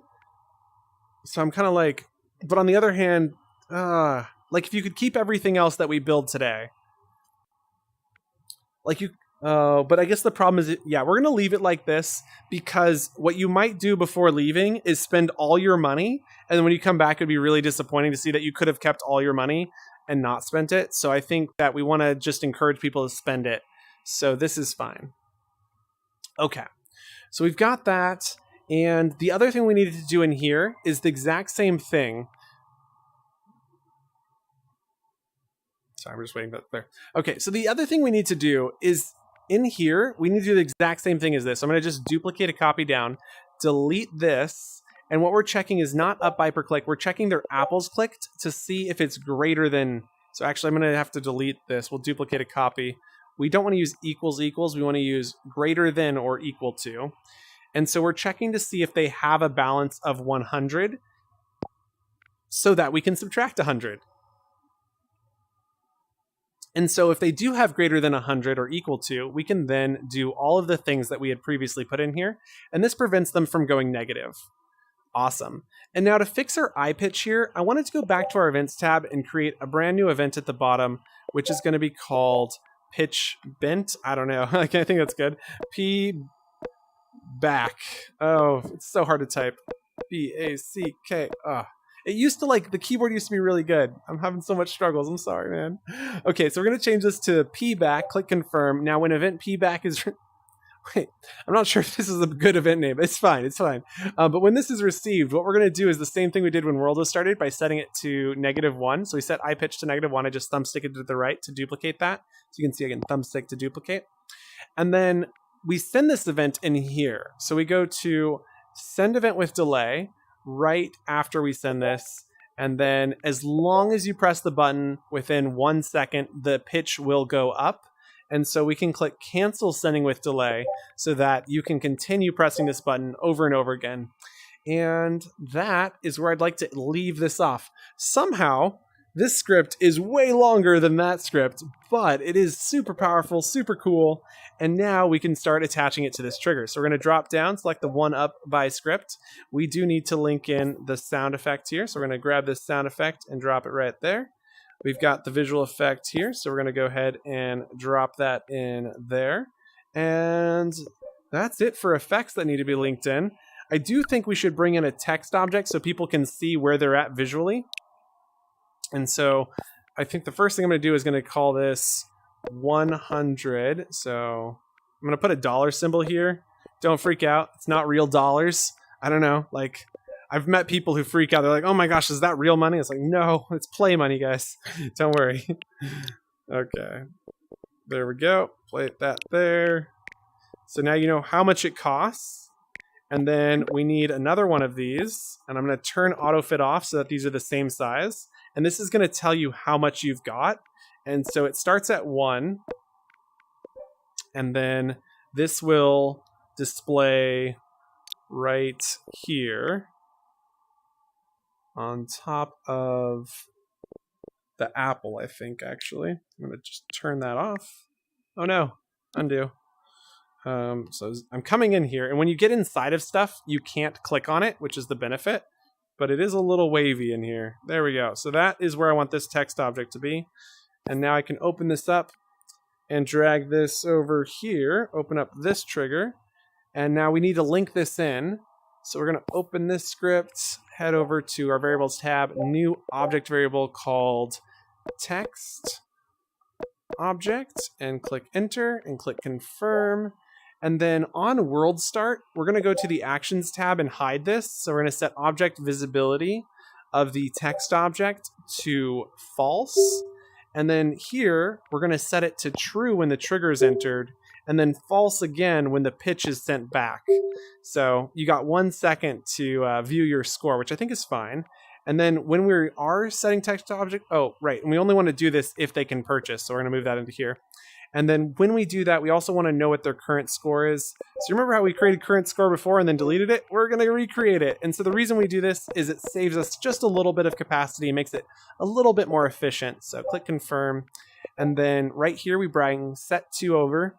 And we're setting current score because we're using it in multiple locations. So I can then drag this plus symbol to here, thumbstick to the right to duplicate that into this up by per click. And then we want to display this current score value on the text object. So back on actions, we can find the display text, drop that right there. The text we're displaying is this current score, and we're displaying that on this text object. So make sure to fill it out fully. And that should work. Let's see, what am I missing? Current score up by per click goes up by 1. Then we display that. Oh, people might want to know what their balance is, so they're going to have to look back at the leaderboard to see that. I think that's fine. Okay. So, and I mean, the noise would stop too, right? So you'd kind of have a visual indicator of that ending.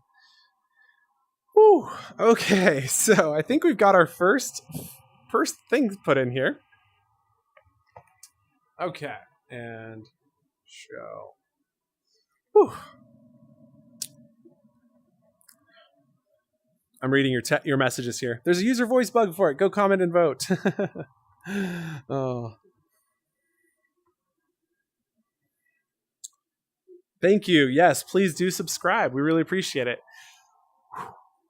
Don't forget to like and subscribe. Okay, you guys, we've got our first purchasing thing in here. It costs a lot of apples. And I guess the $100 might not make sense since these are apples.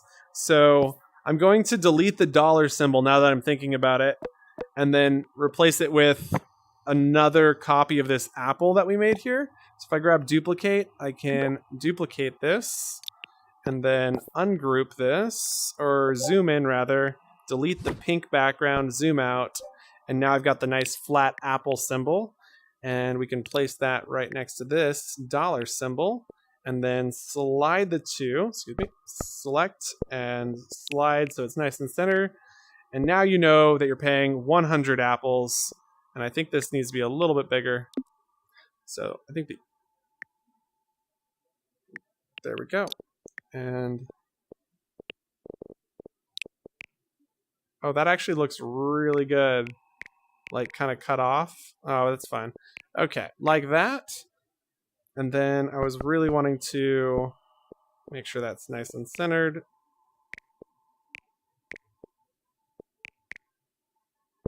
Cool. Okay, so you got your little 100 apple little button here. Oh, forgot to hit play. Or no, I did. Play. Why is the 1 still visible? I forgot to reference the text object. I can't believe I did that. Oh, silly me. There we go. Now it's referenced. And now we can come in and play. We'll check. There it goes. It's hidden. It doesn't pop up because I don't have 100 apples. So I come over here.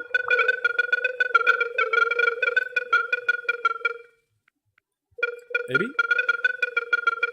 Give me 100. 100. There we go. Okay. I've got 100. So now I can click the button. And now I'm at 2. Nice. And so now I can really go crazy, right? Oh my gosh. Apples like... Wait. Oh, but here's the problem. Our leaderboard isn't set to force. Remember how we talked about the force symbol? So what we need to do is force it to always update, even when it's lower. And so right here we have set current score. So we need to click force, so that way it updates it. And then on this script, we don't update the leaderboard as well. So this current score is done being used here. So we can now set current score again to be this value. So we're going to take current score and use it twice. By dragging this minus symbol here, we can then use current score here. And then also on values tab, we can set world leaderboard score for player right underneath this for the AC for this player. Make sure to click force and then thumbstick to the right for current score. And now we're updating both of those. So we'll go ahead and hit stop and play. And now when I come in and press the button, it should update. There we go. So I'm at 86. All right. Man, that is going way faster. Way faster. And so what we should be able to see, if I get a few hundred here, is the pitch on that one should rise with every click. Oh, wow. I'm already at 300. This is so crazy.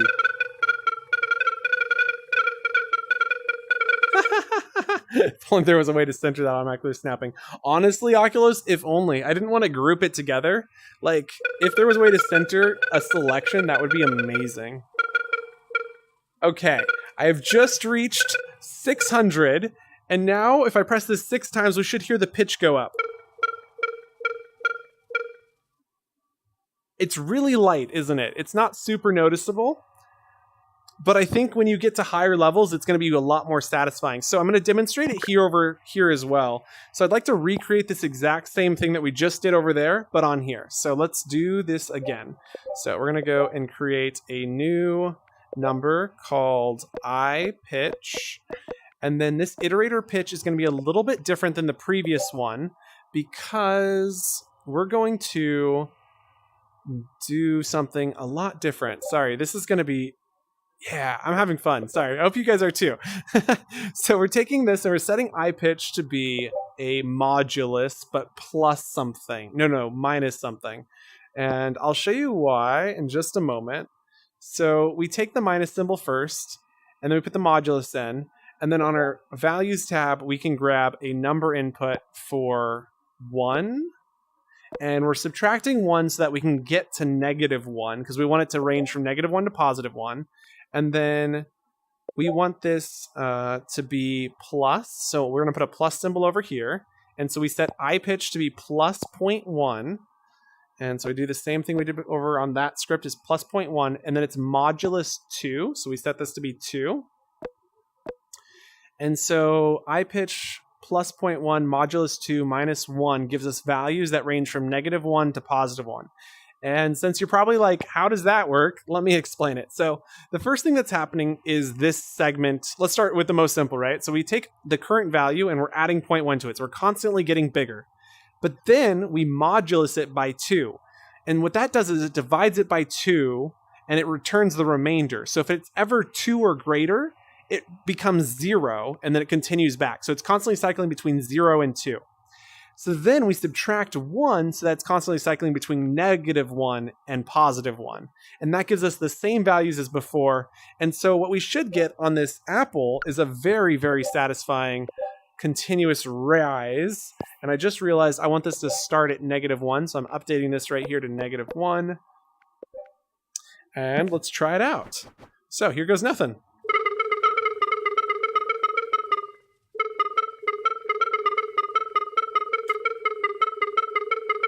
Am I crazy? It doesn't feel like it's changing. I like put my ear closer because it actually does make it louder. I feel like I'm going crazy. That doesn't feel like it's getting any louder. Maybe because it's changing so small. What if we make this change massive, like a change of 10 minus 5, and then we add 0.5 to it. Yeah, let's try that. Does that feel more interesting to listen to? Oh, that does feel more interesting. I feel like the value is not what I think it is. Why is it not getting higher pitched? Like, that was really bassy.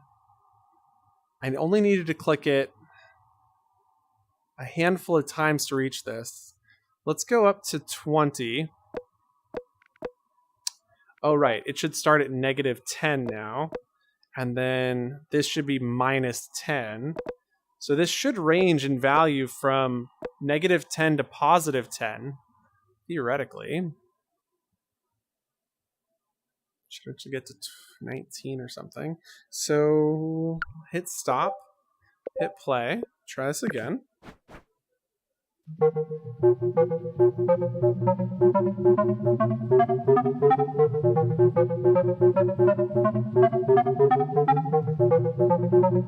Like, this is great. No lie, this is amazing.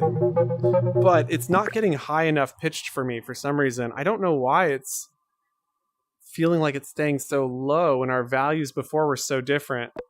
I'm very curious as to what's happening with that. So let's go and try that again.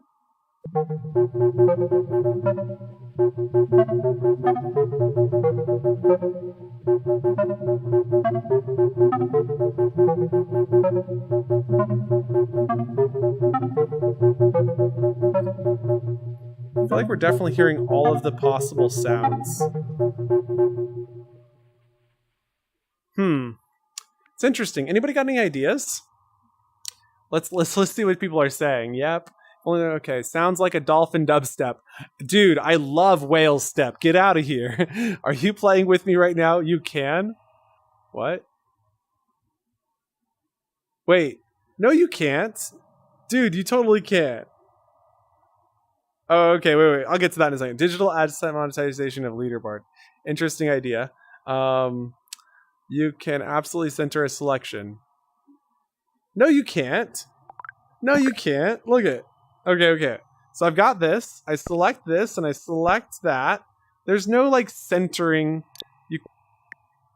Never mind. I knew that. I'm sure I knew that. Did I know that? I don't know if I knew that or not. Did I know that? I think I did. I don't... I don't remember if I knew that or not, Oculus. I think I just wanted to, like, I think what I wanted to do wasn't necessarily, like, move it up, snap it, and then slide it down. I think the reason I was upset is because I couldn't, like, snap it to the center of this. I would have had to, like, move it up. I think that's what I was upset about. Like, I really want the ability to just say align to center while, like, rather, you know? I hope that makes sense. Okay. But yeah. Okay. I'm looking at the rest of your comments. What are you saying here? This Horizon world where you can create anything, make stuff. It's awesome. It really is. It's so cool. So great, Bill. Great to have you. If you have any like thoughts, questions, suggestions, feel free to leave them in the comments. Rethink your life as a builder. I'm not a builder. I'm a scripter. I'm focused on scripting here today, as you can tell. And I'm trying to figure out why the pitch is weird. It's a lot of fun, but the pitch is super funky, and I'm not sure why. New baby exhaustion. I appreciate that. Thank you. Maybe I'm just not going low enough. Maybe minus 40. Let's just go complete opposite direction and see what this sounds like. Oh, wrong direction apparently. Okay, so we were going the wrong direction. Oh wait, no, that went way higher. Okay, so how about minus 0? We'll just not do any minusing at this point. We'll keep it only in the positive range.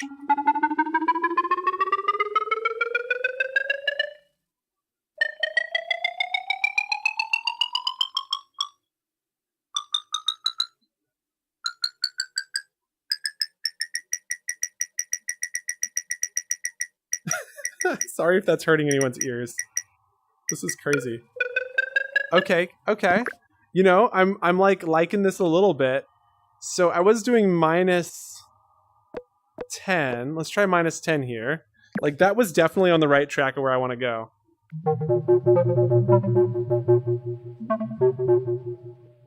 Right.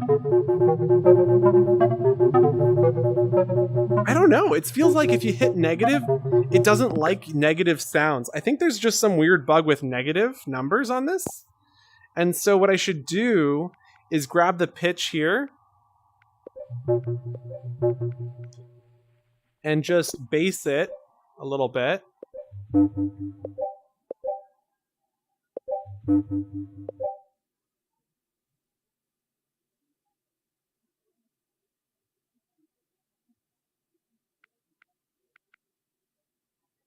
Your dog's tripping out. Oh, poor doggy. Sorry. This is like the thing about mini games and what makes them really addictive. There you're at. Is that they sound and the sound cause feelings. Like it really does. And that's why I'm spending so much time, because that kind of like rising as you're clicking is just like, oh yes, this is so much satisfaction. What's that song? You know the one from the 90s is like. Anyway, I can't remember what it is, but you know what I mean. It's just so good. It sounds so great. So we're modulusing 40 here. The minusing of 10 seems to be the problem. So I'm thinking let's go to 20. Let's change this to 0.1 again. Let's duplicate this, delete this, drag this whole bit over, delete that, and see if that gives us what we want. So stop and play.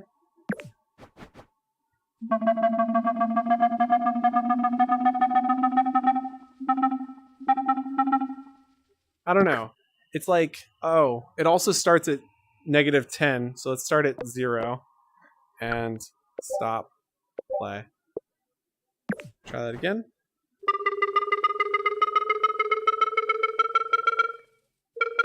What happens if we start at 0 and instead of doing +1, we do -1? I know it'll never, modulus doesn't like modulus negative. And this isn't a fast enough beat for me. I really liked the 0.5. I felt like that was a good distance between the two, so.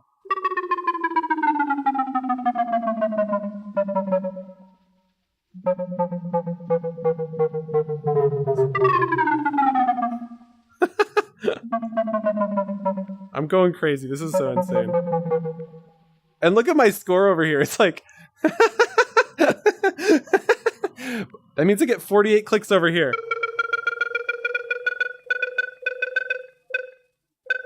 I'm already winning this game. You guys are going to play catch up for days.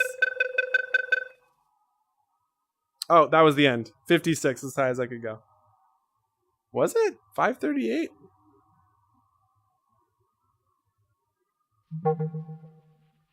Oh, weird. That didn't fully update. Huh. But that is okay. So, this just keeps getting lower. I'm so confused. I don't know. I really do like the sounds here, though. I think there is something to this. I'm just going to leave it like this for now. I know it's not perfect, but it is a good start in the right direction.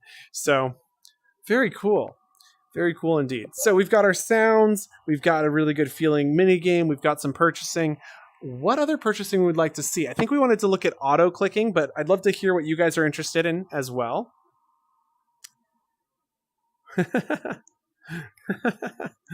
Wait, we're in top chat. We're not in all chat, so I can't actually see everybody's messages. What is everyone saying? Am I missing something? Okay. Yeah, feel free to leave comments. It's fun. It's fun. Oh, I really enjoy it. Feel free to like the video too. Really appreciate that. And, leave comments as we're going through this. I know it's hard to hear me, but passive apple clicker. So the next thing is hire a robot. I mean, let's hire a robot, okay? So what I want to do is build a little robot hand. I'm not going to build the whole robot. If I could, it would be an Oculus bot. And blue guy. Robotic blue guy. We haven't used this guy for anything yet. So it seems about right that this should be his one goal in life. Be the button clicker. Blue guy, you can do it. Your arms are way too massive. And I can fix him just for this purpose. We're going to make him a little bit more perfect. Wacky blue guy has too much width on the radius here. So the radius was -2, so we're going to set it to -1, which should keep his arms in a little bit tighter. Yep, so his arms shouldn't mess up too much. Still a little wacky, but not the worst thing in the world. Okay. And then, yep. So then we go and stop our little wacky blue guy and select. I don't know if I can scale this. I don't think he's capable of being scaled. I didn't really finish him, so his math isn't really done. But I really want a wacky blue guy right here. And he does all the work. That's the idea, is he's just like that. And if I hit play, he should get super tall and... yeah.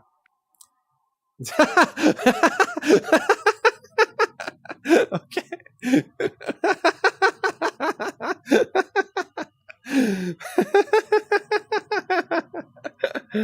Oh.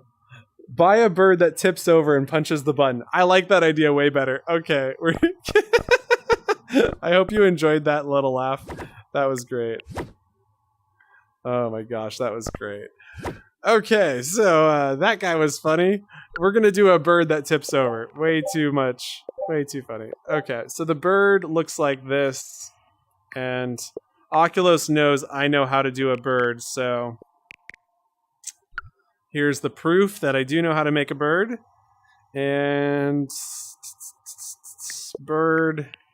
Bird. There we go. There's the bird. And it's supposed to tip over, so you imagine it kind of does the beep boop, beep boop, beep boop, beep boop, and then like you increase the speed. Okay. So this is our bird. It's going to do that. We also need to give it a couple eyes. That's important for every bird.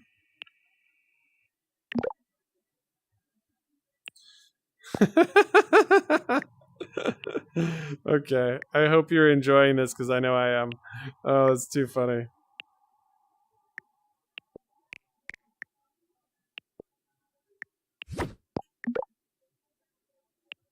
Okay, and then we'll go and give him some life, some feathers. Joyful bird here. And an orange beak, classic. I don't want it to have any reflectiveness. And the texture, more like that.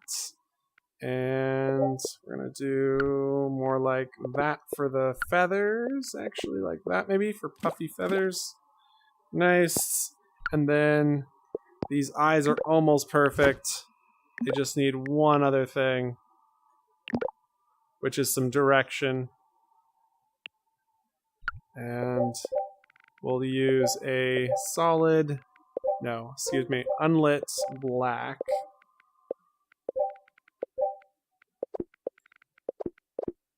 There we go.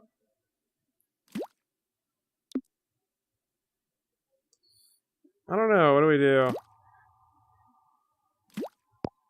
Really showing my bird skills today.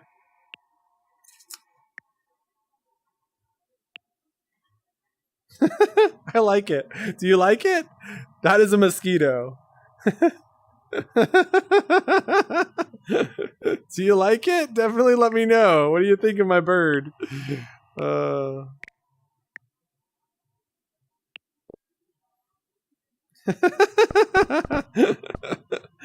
Okay, so we want to make sure that this is like level, so I'm going to do that.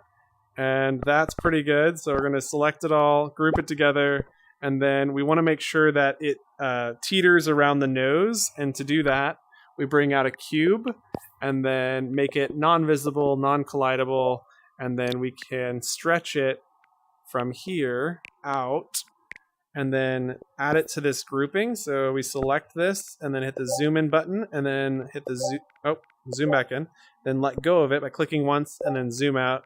And now the center has been moved to the beak. The problem is this center needs to go up to the beak, right? So actually that's not terrible.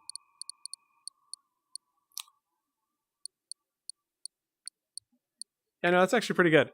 Okay, so we're gonna move this in and slide him over and slide him over. And then we're gonna try rotating him with snapping off.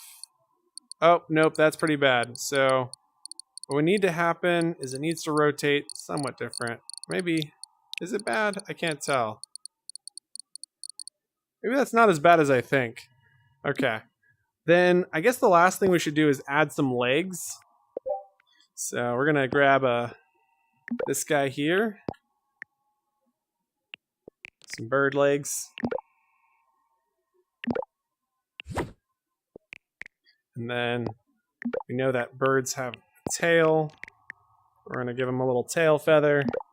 And then chunk on these thighs.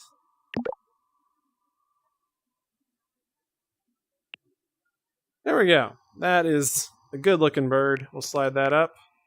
That should adjust the rotation around the axes. So do need to move it down a little bit. So we're going to zoom back in and then slide that down just a hair. Zoom out. And then try that. Boop, boop, boop, boop. Okay. Yeah, you guys like that bird? Oh, pigeon's here. It has your eyes.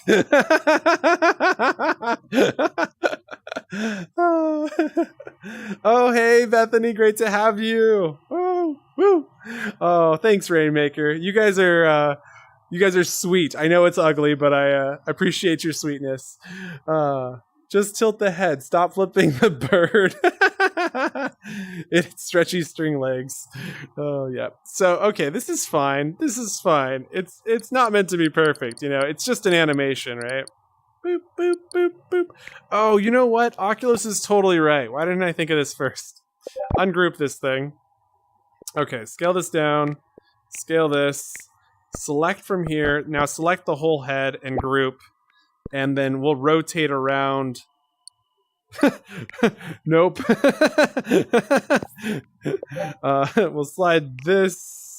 No, delete this. Zoom out. Okay, try that. Oh, there we go. Okay, now we're on to something here. Undo. And then slide the head just slightly further forward. And doop, doop, doop, doop, doop. Doop, doop. Okay, perfect. So let's Oh my goodness, you guys. Can you imagine? You're like, I'm just gonna play my game, and this guy's like looking at you while you're playing. Oh, it needs wings. Oh, you're so right. Thanks, Bill. Appreciate that.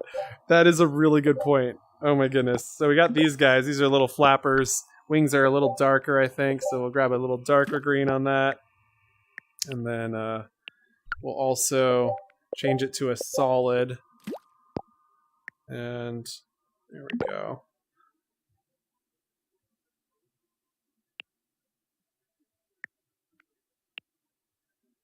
There we go. I feel like it almost looks like a dog bird, but I like it. It's good. And maybe we'll do one of these little things on top. That... Who let me build a bird today? This is too funny. Okay, select this, zoom into the head, zoom out. Okay. I am having too much fun with birds. It is too much fun. Okay, so what we're going to do next is write a script. And I want to keep this one a little more simple than last time. So we're going to start with the bird's head, I guess. So we're going to call this bird head. And so you can imagine if this was some other animated object, there's going to be two events that are received. And so we'll have when event is received and when event is received. And this one, the first one will be called move 1. And then we'll do one called move 2. And so we'll have two different move events that represent the two different positions it can be in. And then the bird will just move into that. And then we'll add a parameter, which will be the speed. So it's how fast is it moving. And then I think what we'll do, yeah, we'll do the same thing here. Speed.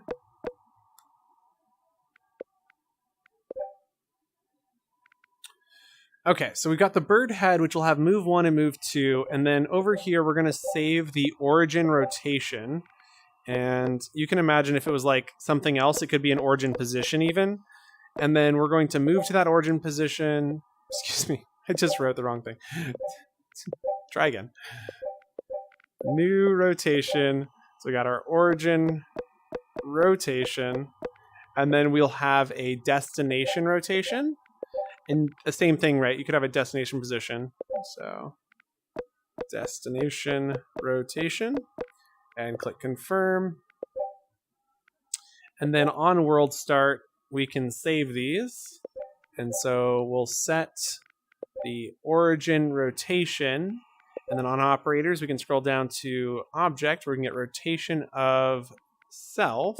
So self is found over here on the values tab. And now that we've saved this, the destination rotation, I'm just going to manually type in. And so we'll slide this down to here, open this up, attributes tab, and I can see that the numbers are 0, 270, 30. 0, 270, 30, hit undo, and then type that into here, 0, 270, and 30. Okay. And then we'll go to our motion tab, rotate 2 over time, drop that into here, drag speed down to here. Origin rotation is actually going to be in move 2. And then up here is going to be our first rotation, destination rotation. There we go. So we've said when move 1 is receive a speed, rotate self to destination rotation over speed. When move 2 is receive a speed, rotate self to origin rotation with speed. And I think to make this even easier, we're going to take this and send move 2 to self. And so we'll say send event move 2 to self with parameter speed. And then we wanted to do with a delay. So we say send event with delay. Sorry, we'll rewrite that. So self with speed, and the delay is speed. So then parameter also needs to be speed. And so then move 2 will be received as soon as it reaches the destination. So you get the bobbing effect, right? And that should look pretty good. Okay, so with our bird head script set up, we're going to go ahead and test it out. We're going to place it right here, attach it to the bird, and drop down and select bird head. There we go. And then to make this a really quick test, we're going to say when world is started, send move 1 to self. And then we do need to define speed. So we'll go values tab, speed of 1 second, right? 1 second. and then duplicate that into here. That seems to have broken it for some reason. Let's try that again. Send event with delay. Drop down, select, move 1, and then thumbstick to the right there, and delete. There we go. Hey, look at that. So now you can kind of see what it does. You're gonna have to... We can loop this real quick by doing this exact same thing into here. And now we should see it looping. And so you can imagine once we get this set up, it's gonna do that. So that's basically the entire motion. That's so funny. Okay, I think we should make the beak a little bit longer. Yep. Okay, so let's go and script stop this. And now we're going to delete this event here. And I've got, actually, I kind of want to do that now that I'm thinking about it. Let's create a new variable called speed, right? Okay, so catch this. I've got some ideas. And then we'll set this to 5. So you can speed this up incrementally. We'll figure that out in a second. And then we're going to create another variable called my owner. So that'll be a player ID variable that we can save. And click confirm. And I was planning to send these events here, but I'm thinking, let's do it a little differently. So speed should still work with that deleted. And then we can delete this.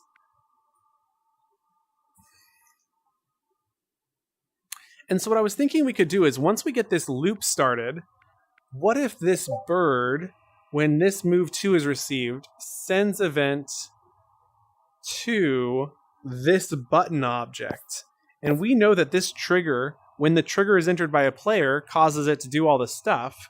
So if we say send trigger enter to, and then we'll reference the trigger. So we'll call this object my trigger.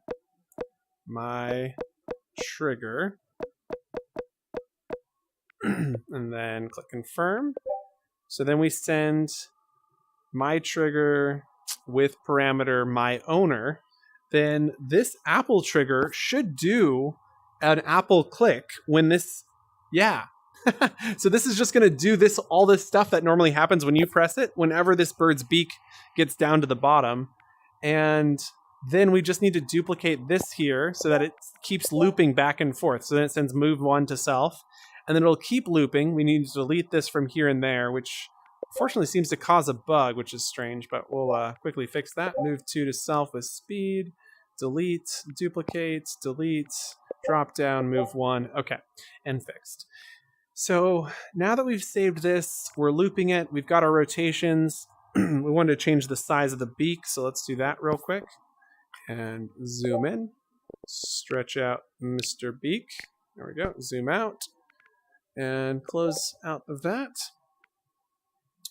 Now the only thing we need to figure out is how to determine who the owner is.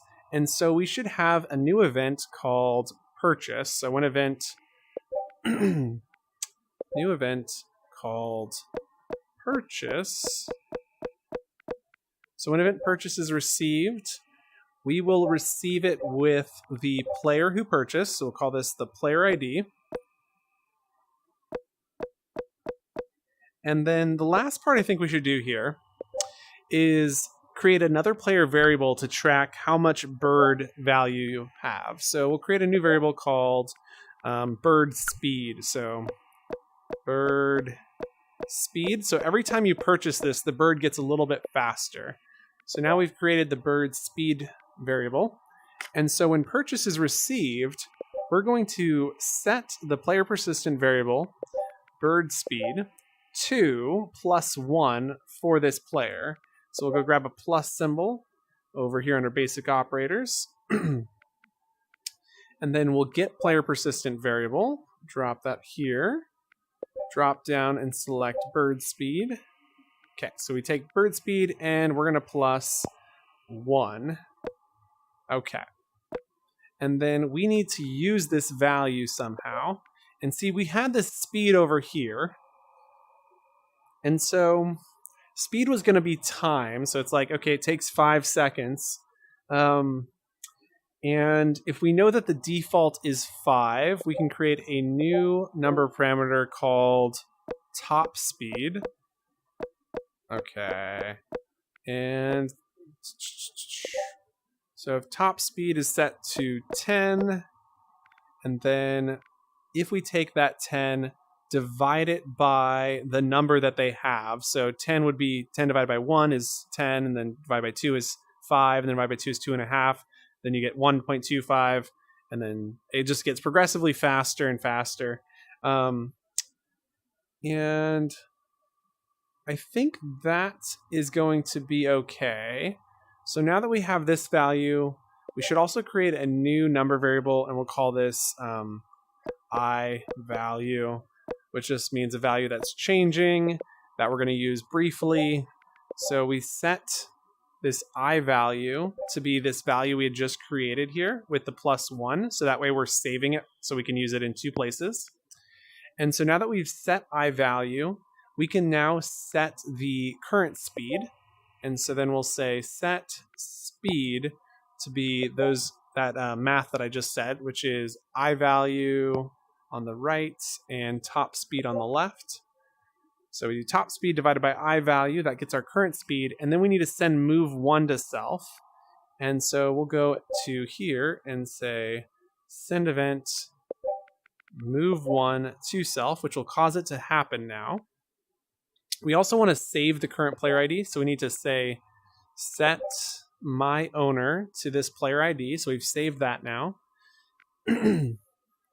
And so now anybody who walks up can just buy this bird. And then we do need to make sure this player is online. So if the player leaves, that becomes an issue. Excuse me. And the other thing that we want to do is say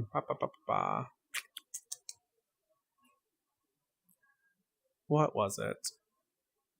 Oh, I wanted to make it so it can't get to like faster than 0.1 seconds. So what we're going to do is then come over to operators where we can find max, and max kind of functions opposite to the way you think it would. And so when we drop max in, we put this on the left, we can then say max 0.1, which actually means whatever value is the largest. So if it ever tries to go lower than 1/10 of a second, it just can't. So it'll set it to 0.1. So this is the lowest the value can get. So you go start with 10, then it goes to 5, then 2.5. So let's count this. So 10, then 5, then 2.5, then 1.25, then 0.625, and then you get 0.3, and then so it'll be 8. It'll take 8 times before you get to sorry, I can see it visually in my head, but it's harder to say. So it'll take 8 purchases before you hit the top speed. And then people we didn't cause it to we're not doing the subtraction here, so that should be fine. This is fine, yes. Oh, but maybe we should do the purchase here. Okay, we'll do the purchase here as well. Because we don't want it to, like, if it does hit this top speed, we need to make sure we're not charging them for that, right? So we'll say if, else, and after we've set their I value, we can check to see what it is. And so we say if I value is greater than or equal to 8,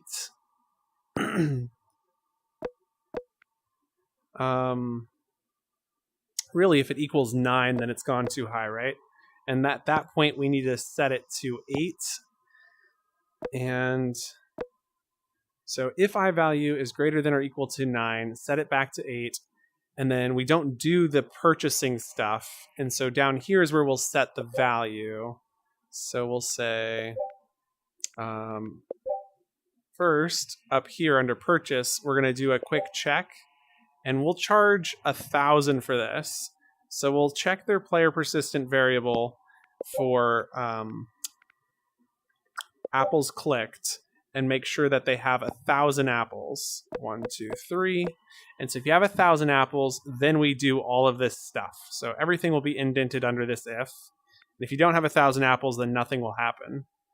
And then if you have 1,000 apples, we can then subtract the 1,000 apples here. So at this point, we can then set player persistent variable for apples clicked to be 1,000 or subtract 1,000. So we'll grab the minus symbol, and then up here we can just bring these down by thumbsticking to the right. There we go. So now that we have apples clicked minus 1,000 for the player, they have now made the purchase. They will only get charged if it's actually going down. And it starts moving. So how do we make purchase happen? Well, the answer is we are going to say connect event to a trigger. So we're going to go to object and then call this purchase trigger. Purchase. Oh no. Oh no. Oh gosh. My battery is apparently really low, you guys. So we're still here for a moment. Let's we'll figure this out in just a second if we need to.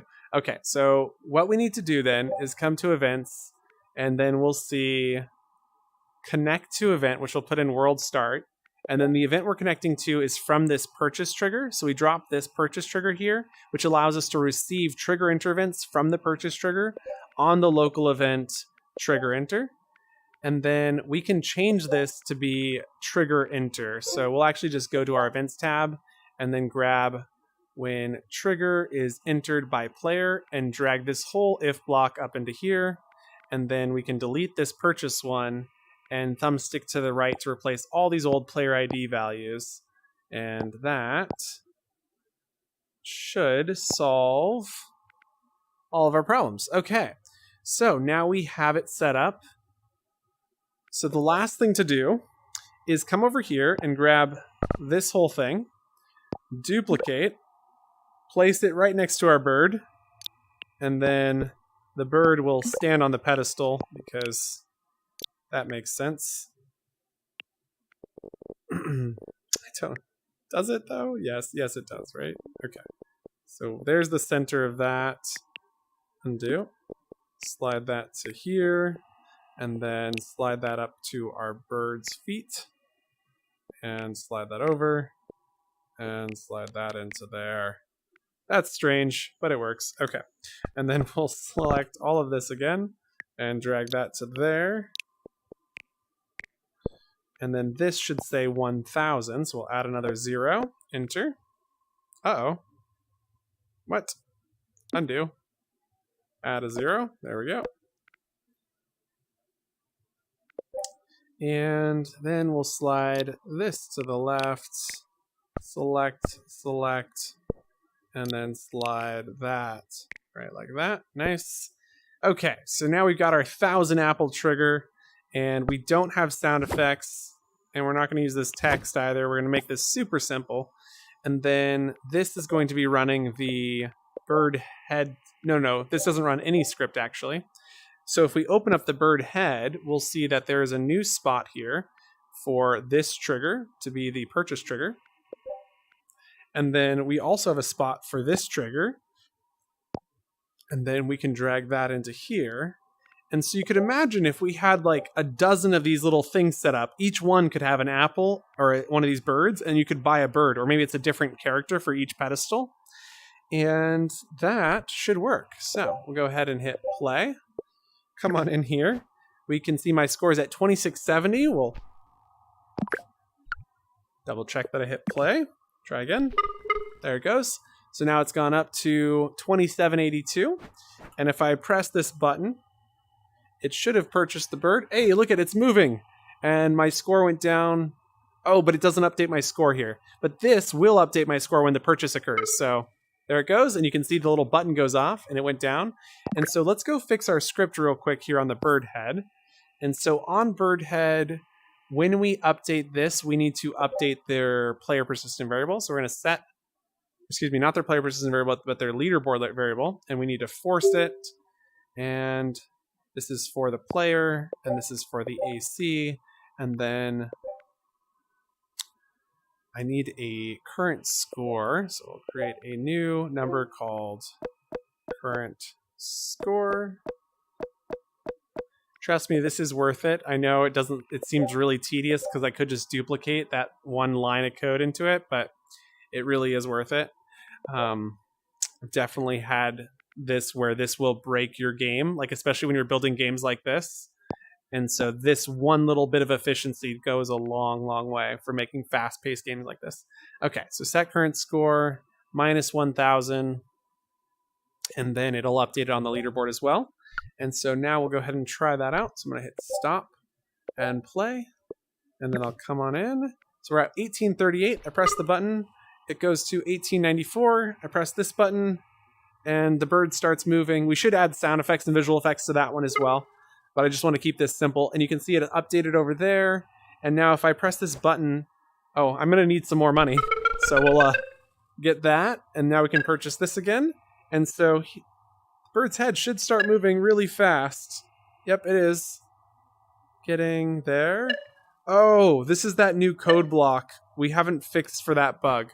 Okay, let me go fix it real quick. So what's happening here is we need to cancel sending with delay whenever this purchase happens. So when this move event happens, we need to cancel the previous two because multiple events can be queued up, which hasn't been the case for like over a year. It used to be, but it's brand new.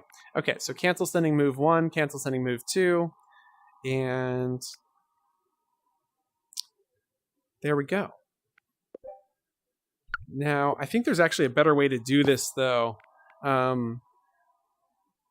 What might be nice to do is up here, we say if not equal to. So if we say, is the current player not equal to my owner? If they're not, set the owner to the current player, and we'll send move 1. So it'll only happen then if somebody has just picked it up, and that will make it look a little better. The animation won't get glitched as much, and it'll also only like glitch a little bit if somebody else picks it up. So, and like it's not going to break it. It just is going to be a lag, but it'll work just fine. Okay, so let's go hit the button. I don't have 1,000 coins, so it's not working. So let's buy some apples, or that's not how you buy apples, but you know what I mean. Press the button. Oh, look at the birdie. He's doing pretty good. Like, nice. And that's going to get me a lot really quick, especially because now I can do this. And there's multiple things I can do, right? Like I can upgrade this, which upgrades the bird. I can do this to upgrade the bird a little bit faster. And we have started like really taking Apple Clicker to the next level. So if you guys have any other thoughts or suggestions on this before we leave, let me know in the comments. Welcome back, Byron. Hello, Meta Mentor. Bill. I must be going. Oh, great, Bill. Thank you so much. Thank you.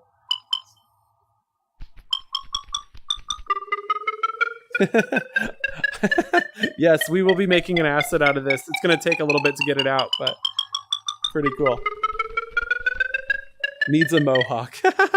It does got a good mohawk, doesn't it? Likes having too much fun. Yes, I am.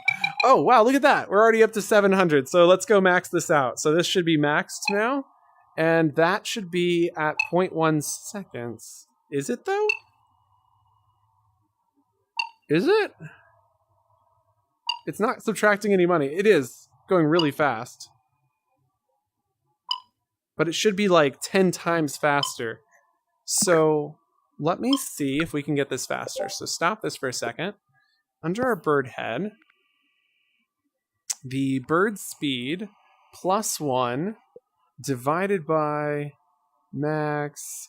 Let's debug print our bird speed so we know what it is. So every time speed is set, we'll debug print it. So go ahead and hit play and just see what is our current speed at. So now this should tell us that our speed is at 1.25. So I got my math mixed up just a little bit. I see where I went wrong, I think. So we'll go ahead and let this go like 3 or 4 more times, I think. So let's just go and set this to be like to 12, and then set this to 11, and Go ahead, hit play, clear, come on in. And birdie, we're going real fast now. Okay, all the way. Look at that bird go. Come on. Is that all you got? Man, you're giving us lots of money. Oh, it's not letting me purchase any faster. Let's see what the current speed is. It is pretty fast. It got to 0.9. Okay, stop. And so I'm just kind of finessing this with my, like literally not super worried, but we're going to keep going 0.6. Oh, I see what I did wrong. Ah, this works really well. Let's go to 20. 21, why not? Let's see how far we can push this and how fast it can get. And if it repeats a number in our debug panel, we'll know that we've hit the max. So let's go ahead and purchase 2 of these. There's one, there's a second. Nice, okay, and then I'm gonna help him out. But he's doing pretty good on his own. Like, I think we just need to upgrade over here a little bit. Look at, we're working together. Yes, you do that, I do this. It's actually working. This is really addicting. Oh, you guys don't even know. It's so bad. Look at, this is so good. Okay, and now I can upgrade our burb.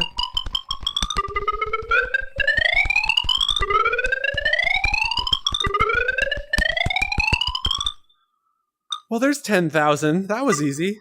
Bird's going crazy. Upgrade our bird all the way. And is that as fast as you'll go? That seems pretty fast.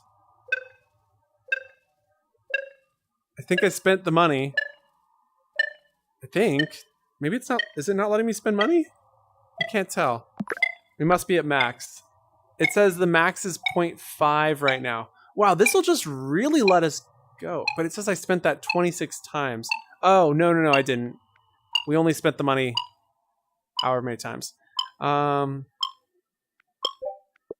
Yeah, okay. So this doesn't seem to max out. Wait. Okay, I need to go back to math class. So if you take 10 divided by 100, is that where we want to max it as 100, right? Because 10 divided by 100 would be 0.01. I need a calculator. Cell phone, hello? If you know what song that's from, you're awesome. Clear. 10 divided by 100 is 0.1. Okay, it was 100. That was the number we needed to go to. I was really far off on my math. Sorry, guys. Okay, now that I've done the math, we don't need the debug print. We can now type in 101 and then set this to 100, which is crazy. I mean, it means that there's like diminishing return, but like that's kind of the point of a clicker game, is that you do get diminishing returns. So it's like almost perfect, which is so awesome. Thanks, Rainmaker. Oh, okay. So 16 more clicks on here. And I do want to max this out, which shouldn't take too long. I mean, he's going crazy over there. Look at that. I mean, like, I can't really keep... Oh, I can keep up with him, but barely. And I love the, like, noise as it's going up. Like, that just makes it so much more fun. Okay. And then over here. Okay. We'll get this to 200. There you go, bird. You're at 201. And we need to get you leveled up to 100, because that would be 10 taps per second. Like, is your head hurting yet? I guess it would be 5 taps per second. So 1. It's got like 2 right now.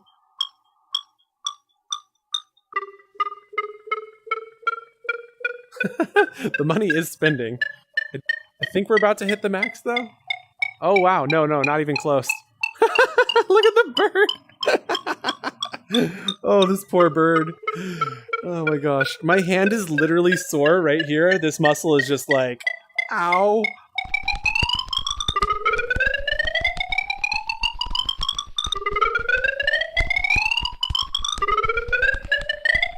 I don't know how much further we need to go to get this maxed out, but it's worth trying to break it, right? Geez, 40,000. Okay, and if we take this up to like 300, it makes it a little bit faster. Crazy. Clicker game. And that's at 60,000 already? Wowza. Okay, so this... My arm is so sore.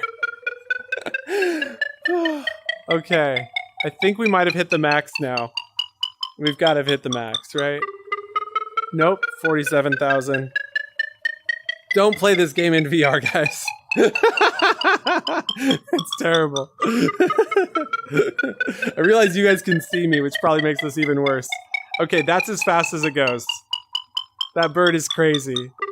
Look at that. And now you imagine you have a line of just different robots all doing their thing, and you're like competing for the top spot. Absolutely. I'm gonna have to actually make this into a game. It's like so good. And the bird is so funny. So, hit stop. And thanks, Byron.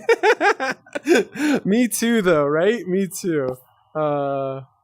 I do think we've maxed this out as far as it'll go, and as far as I would like to. You could go faster. I just have no intention to.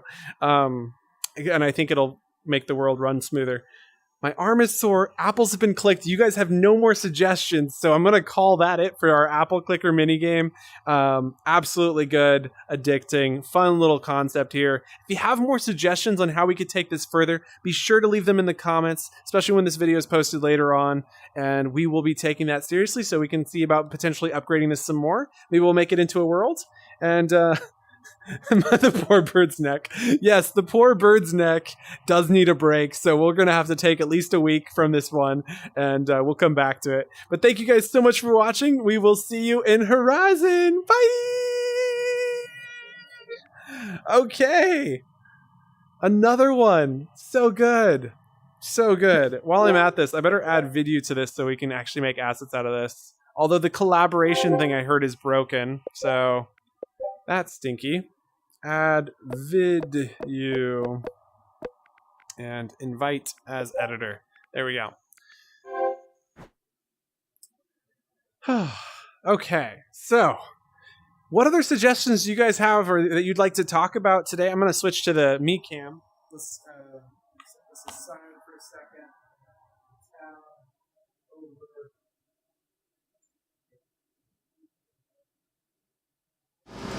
Yo! And if you haven't seen the big room reveal yet, look at this. It's huge. I pulled out my wide angle lens, which is my favorite lens. It's 8mm, so if you know what that means, it's absurd. Like, absurd. And you can see everything. I mean, I could sit on that couch if I wanted to. In fact, I did genuinely think about sitting right here for this, but we're not going to. Oh, it's too funny. But, can you hear me? Test 1, 2. Oh, you can. Okay, good. I was like, I don't see audio coming in. Whew. Let's take a peek. So, there was one more thing I really wanted to do. This needs some power, so I'm going to plug him into hardcore power right here, which I think is okay to do. I think. We'll find out. And great to have you all here. If you haven't already, be sure to hit the like button. Feel free to leave comments. Subscribe if you're new. And really great to have you all. Having a lot of fun today creating in Horizon. The last thing on our list to do was to create swords that have sounds. And so the idea behind this idea, and so if this is something you want to do, we're gonna do another poll so you can vote for what we're doing next. But the idea behind swords with sounds is that we take the velocity of the sword and then play a sound based on when it hits a certain velocity. And so if you just pick the sword up, it doesn't play any sound, but if you swing it, it plays a swooshing sound. My concern is this could be very expensive in terms of scripting capacity. And so that's my only concern with this is like if we're checking every frame to see if it's being swung fast enough. I've got a couple ideas on ways we could like, yeah, I've got one really good idea on how we can lessen that a little bit. Yeah. It's interesting. It'll be interesting to play with. So that's a fun one.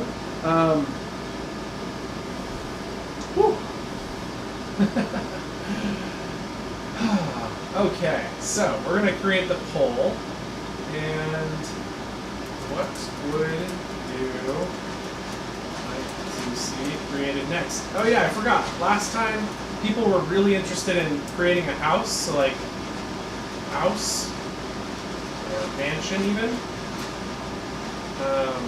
And then we have the sword, swoosh, sword with swoosh sound effects. I'm trying to remember what else you guys wanted to see from last week. I should have wrote it down better. But I also had notes down for high five tracking, and let's see, last one here was a ladder, but I really didn't want to try tackling the ladder just yet. It's a really good topic, but I'm gonna wait until you guys have another suggestion, and then we'll post this poll. And so if you have any ideas, don't be afraid, don't be shy. This is a great opportunity. It might be easier than you think too, or it might be really hard. So we'll like, some things are really easy and you don't realize it, and some things are way harder than you could have ever imagined. It definitely goes in both directions and never in the middle. Well, feel free to leave your comments on what you're interested in. And I'm going to quickly look. Oh, Final Fantasy Angry Birds. Okay, I'm going to just put in Angry Birds Slingshot. That sounds like something that's doable, and hopefully that's on the right track. Angry Birds Slingshot. There we go. Boom. You guys have 4 topics to choose from. I'm going to walk you through them right now while you vote. We have lots of time to vote, and like 120 seconds we'll get right back into it. So start your countdown. Wow, the votes are already coming in. We've got a vote for high five tracking, a vote for Angry Birds Slingshot. Nice. We have time to talk about what these are. So, what would we do for a slingshot? Well, for a slingshot, we would use the stretchy string we created earlier. When you pulled it back and let go, it would snap forward, and then based on the direction that your hand is to the point that the slingshot is, the direction that the bird would fly. I've already built a slingshot in the past, so this would be a fun video to make on that. Lots of people are already voting for it, so if that's something you're interested in, keep voting. Otherwise, we are also talking about tracking high five. So if you high five someone, how do we register that? How do we use that? Maybe we do special effects, give them a reward, teleport them to a secret hidden area potentially. Lots of options with the high five. Tons of people voting for the slingshot, so I think we're just going with slingshot, but you still got time to vote for the sword with the swoosh, and you also have time to vote for the house or the mansion. And I'm going to leave this poll open. But if we get one more vote on Angry Birds Slingshot, it's a no-brainer. We're going with that. So, great job voting, you guys. Oh yes, Angry Birds. So pigeons all in. Love it.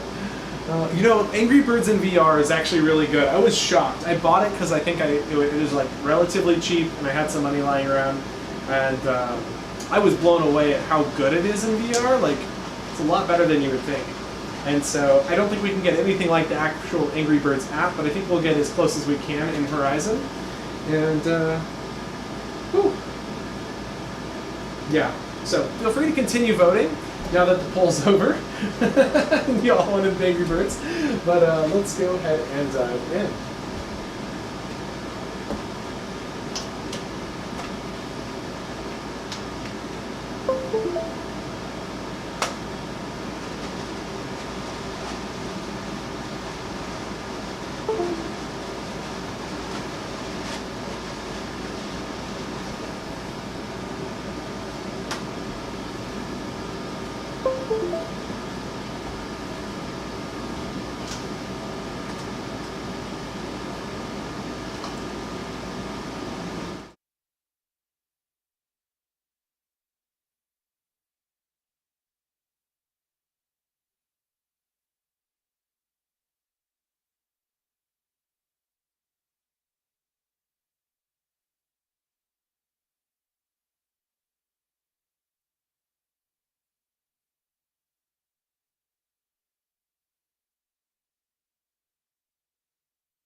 Sorry about that. It's going to be a second. Headset's dead, so I'm going to go get a different one, and then we'll be right back. Oops. Oh, welcome, Victoria. You should definitely go and watch the apple picker portion of this. It was solid. Or continue and go back and watch it later. RV.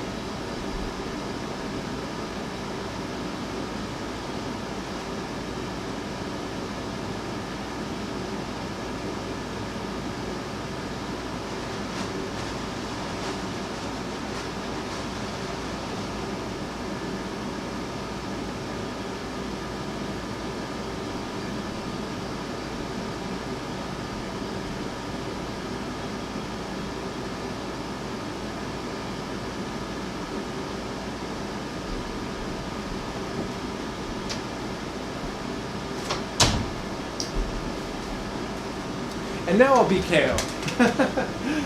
Oh. Okay, dokie. Going to set this over here.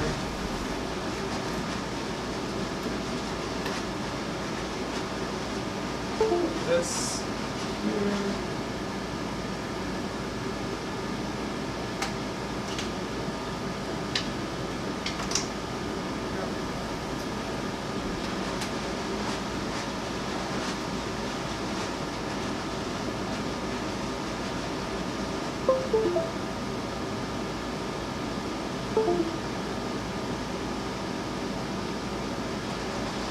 So next weekend, I will try setting up AirLink, which should prevent the power issue. Because I guess we're not getting enough power from the USB port to power the headset. And then we'll just plug into power next time, and then use AirLink. So apologies for that. Okay, so it's almost on. We need to connect it to...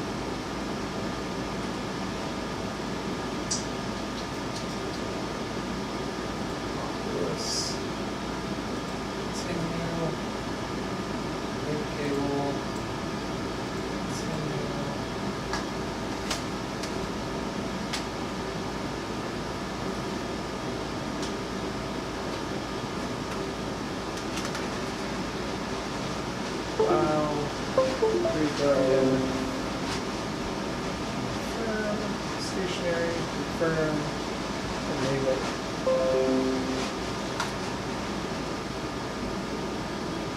PC disconnected. You've returned your request. Oh, there it is. Let's try that again. Enable.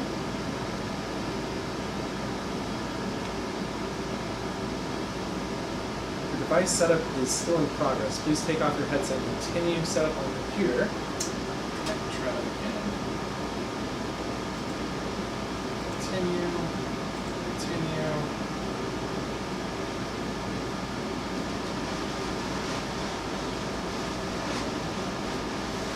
Do you have the headset? Oh, we are almost there. Almost. I'm basically there, but I think I need to close the app and reopen it. So let's try that again. Store, library, start.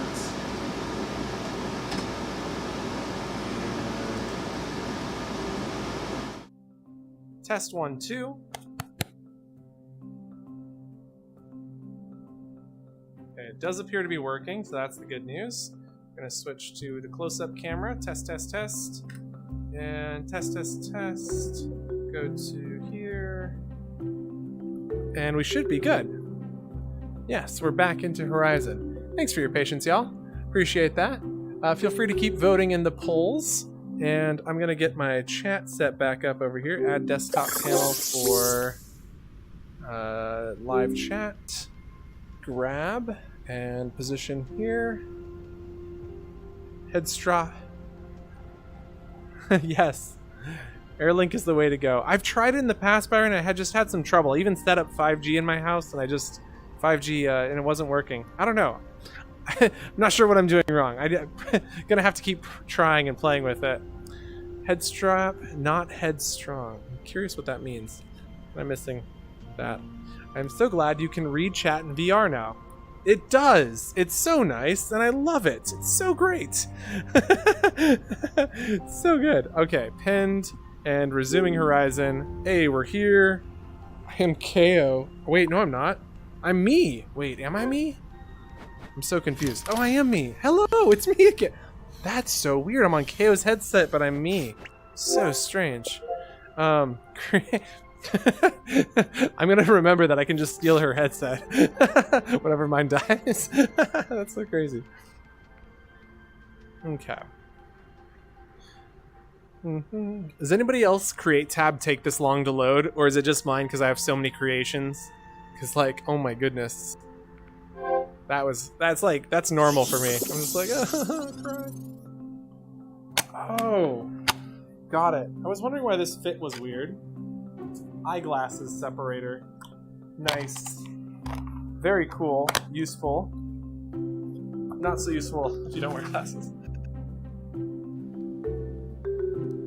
Nice. Okay, that's much better. All right, we're back, Mr. Bird. I'm sorry I left you. Oh, did you want to get back to your thing? There you go. Have fun. So if you're just joining us now, this is what we just finished building, was this little guy, and he's absurd. Absolutely so much fun. And yeah, so next up, we're going to turn him off. And script and stop. And what I need to do is really quickly update the apple picker. In fact, I think I'm going to create a new one and just make it out of all of this. There we go. So I got selected all of this. Create a quick new asset called Apple Picker 2.0. Apple. And it's clicker, not picker. Although I might eventually convert it to a picker rather than a clicker. Apple Clicker 2. Enter. And save this and please sort. And click create. There we go. Nice. Okay. Now with that set up, I kind of want to just delete it to make our world a little bit cleaner in here. And we did already save the nunchucks, so I'm going to go ahead and select these two and delete that. We've got the string. It still just needs reference positions. That's all this really needs to work. And so this is going to be a new thing, which will be called Slingshot. So we're going to just basically start with the in-string script from the very beginning of this stream. So if you're wondering what this is the very beginning of the stream. We created Stretchy string, and I'll walk you through it real briefly. So the first thing that we're looking at here, make sure you guys can see this. Right. Can you not see this? Oh, you can't. Or do I just have it paused over there? I just have it paused, right? Yeah.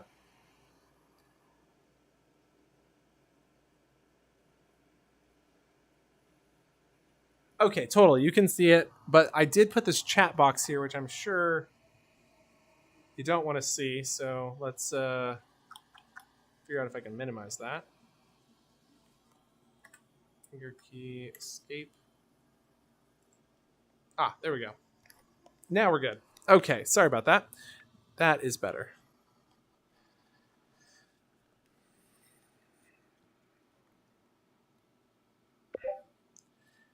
Hey everybody, today we're going to be looking at building a slingshot that allows you to fling birds, right? That sounds like fun. So we've got this stretchy string script we created for the nunchucks. And what you'll see here is it's basically saying when world is started, we save the origin scale. We listen to events on an object to make it... yeah, this actually makes sense still. So let's actually change the way this works. We're going to run this string script on a grabbable object. So we're going to delete this part where we're listening to the grab events. And in fact, we're going to remove the script from this guy here. And so we're going to run this script. And I like to kind of like visually design this so we can think about this. We're going to grab... Yeah, sorry about that, Byron. I'm glad we fixed it now. Just going to quickly put together a slingshot. And I'm thinking we do like a cement base and then a kind of like this to represent the wood portion, and then it breaks off like that, and then do the opposite side like that as well. So hard to get these just right. There we go. Okay, I think that's pretty... No, it's not. Why are these different? I don't understand. Okay, that's better. And then what I wanted to do is select this, and then select this, then deselect that, so I can slide this over into here. And then select this, select that, deselect, and slide over into here. And it's pretty close. Let's try that a little bit further this way. There we go. So that is going to be our slingshot.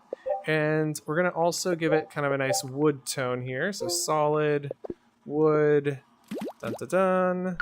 And then the base is going to be kind of a cement and not wood. So like that. So nice concrete there. And so we come in and we're on the right track. This should be taller. So we're going to slide that up, slide that down, and slide that over. Select and skew down just a hair. Okay. Now if I come in here, you can imagine there's a thing here that I grab, right? And then I pull back and I let go and it releases. And that's the gist of how this is going to work. So I'm going to slow that down just a hair, slide that out just a little bit, and nice. So that's pretty good. The next thing I want to do is maybe make this look a little more organic. I know I kind of spent a lot of time making this uniform, but now I'm like, I'd almost like this to look kind of like a piece of a tree. Somebody just kind of like skewed out of here. And then maybe grab this one, scale that a little louder, and then... So that isn't so bad. That's pretty cool. In fact, we'll just scale that down. Okay. So that's kind of got a unique little aesthetic to it. We can imagine the string kind of coming from here and back. And then what we need to do to really visualize this, we'll duplicate a couple of these in here. And then we need something that we can put this into. And so I'm thinking... I kind of like the look of this. So we're going to skew that, flatten it out a little bit like that. So this is going to be the grabbable object that the script runs on. And so we'll drop down and attach the slingshot script to this. And what we need to do is know all of these positions. So I'm going to consider this from left to right. So position 1, position 2, position 3, and position 4.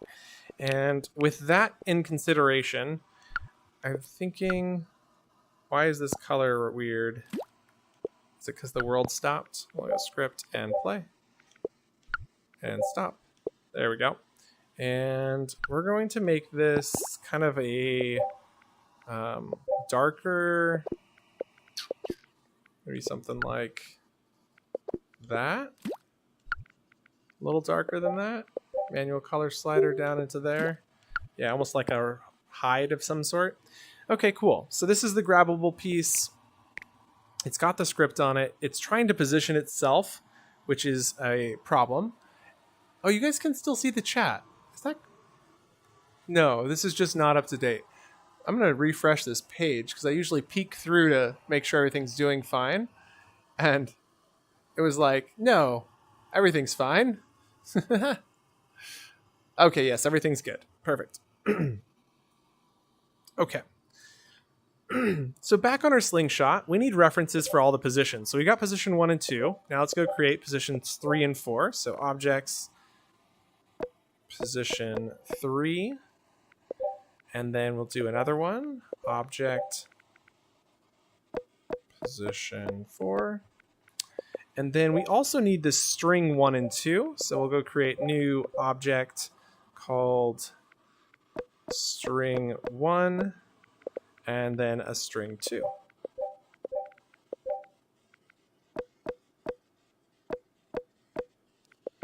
Okay.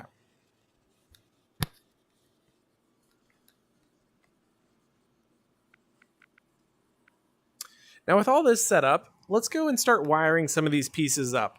And so what I wanted to do was create a cube that was invisible to represent all these positions. So I'm going to make this non-visible, non-collidable, and this will be position 1 right here.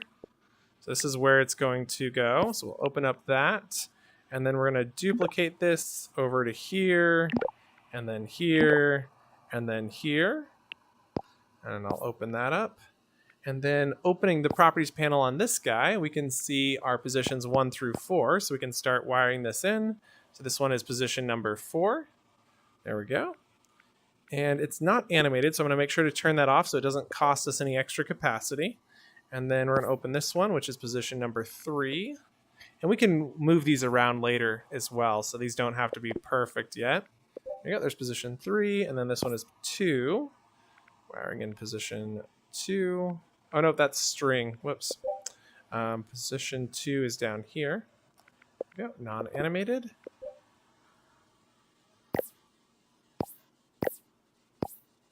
And there is position 1, also non-animated. Perfect. Okay, and then we just want to get string 1 and 2. We'll put 2 as 3 and 4, so we'll wrap that right there. And then string 1 will be for 1 and 2, so we'll put that in right there. There we go. So with this set up, we can already start seeing this in action because most of our script is ready to go. So if we go down to the slingshot, click there. When world is started, we've got all of this set up. So we save the origin scale. This is still useful, but we only need to do that for the string. So it doesn't matter. Both string will be equal, so we'll save that for string 1. Then when object is grabbed, we've transferred ownership of self to player. Now that's actually already happened automatically, so we really need to transfer ownership of the string 1 and 2. So that will do that. Now on update, we want to move, rotate, and scale all of these, or both of these objects. And we'll start with string 1, because string 1 was the original string, and it did go between positions 1 and 2. And so now string 1 should work. And so the next thing we need to do is get string 2 set up. And I think all we need to do is duplicate these down into here. And we'll just see if that works. So we'll go and grab string 2 and then duplicate into all of these slots. And then instead of position 1 and 2, we drag in 3 and 4. So just replacing those with their respective 3 and 4.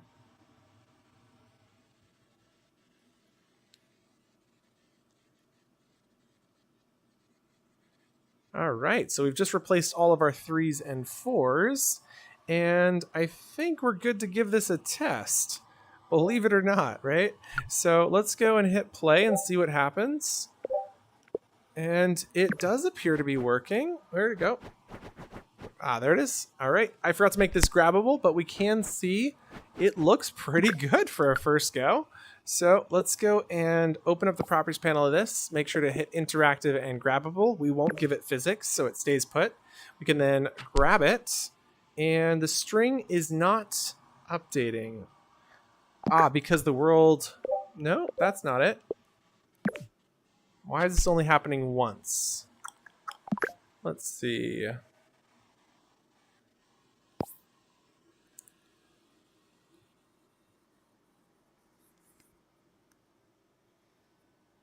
It works perfectly when the world is started. For the first time, when the object is grabbed, we're supposed to be transferring ownership of string 1 and 2. And then when the update is received, maybe it needs to happen pre-physics? I don't think so. No, that didn't do it. So I'll put that back to default.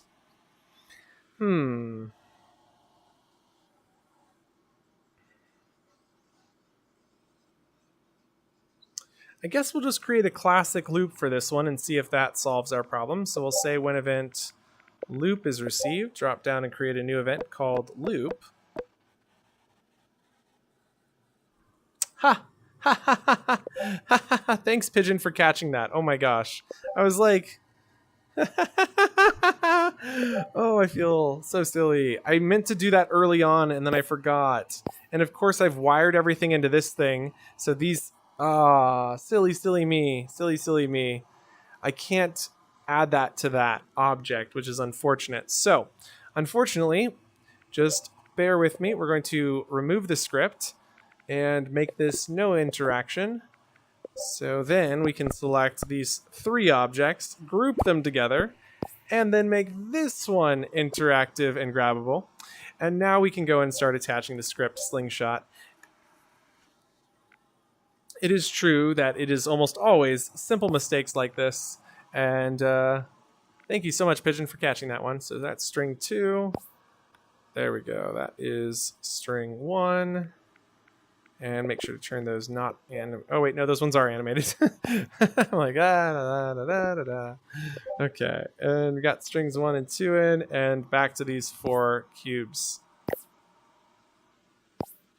Okay, there is position 1. And this one is position 4. There we go. And we got to get into here, so we zoom into the grouping. And now we can open up the properties panel for both of these and then zoom out and then drag in positions 2 and positions 3 and then make sure to turn no animation on to both of these.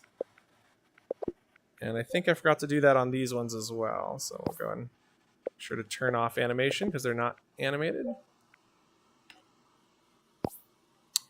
There we go. No animation there as well.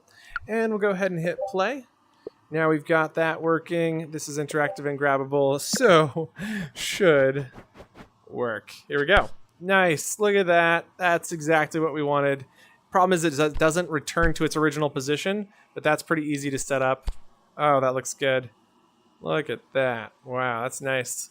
Okay, so let's go snap that back to its original position. So we'll hit stop, and then we'll go to our slingshot. And then in here, when world is started, we need to save an origin position. So we'll go create new vector, and this will be called origin position. Now I would normally do this, but I wanted to actually take this in another direction in a minute. So let's do something slightly different. So what we know is happening is that the object is being released by the player. And so we say when object is released by player, we want to move it to the center, and we could, there's a few ways we could use, oh yeah, we should do that. That would be a lot of fun. Okay, so when object is released by player, we're going to create a new event. So we're going to say when event loop is received,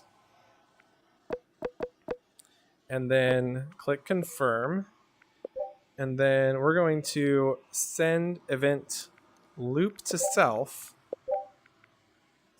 and this will happen every frame. So then we'll send that here, and then we need an if, and we only send loop if the distance is something. I don't know. We'll have to come up with that in a second. So for now, we'll just do it, and we'll delete that for now. Or actually put that back in, and then we'll use a Boolean just to kind of as a placeholder. And then what we want to do is move to, and we're moving self, and we're not moving to, we're moving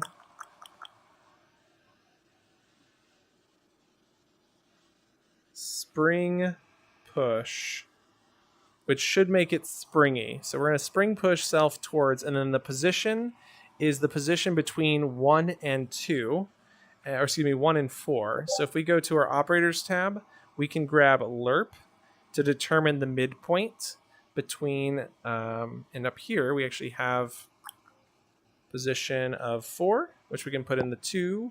Oh, yep, that's fine. And then duplicate. And then here we want to put position 1, which we can grab for our variables tab pretty easily. There we go. And then the alpha for this is the same alpha we used before, which is 0.5, which means right in the middle. And then the stiffening, dampening, we're going to have to come up with that in a little bit. We'll adjust it to see how it works. And there we go. So I don't know if this will work since I don't have physics turned on, so I don't think it's going to. Let's try that first. Yep, doesn't work without physics turned on. So what we're going to want to do is open up the properties panel, give it physics and grabbable, so both, and then turn gravity off. And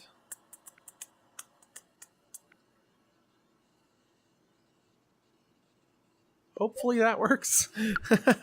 So stop and play. Oh gosh. Oh gosh. No. This is why I didn't give it physics originally. Yeah, that's too funny. Okay, so stop for a second. What's causing that is these two are collidable, so I'm opening up the properties panel for both and making them non-collidable. And that should help. The problem is I could walk up to this and probably push it away. Yeah, that's a problem. But when we let go, it does try to spring back to position. It's got some spin on it, but it's like it's on its way, right? It also does that, which is pretty funny. Reminds me of Elastic Plastics one, early days, but oh gosh, that's so funny.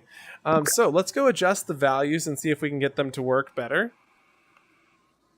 So spring, push, stiffness. I need to like actually look at the document to fully understand these.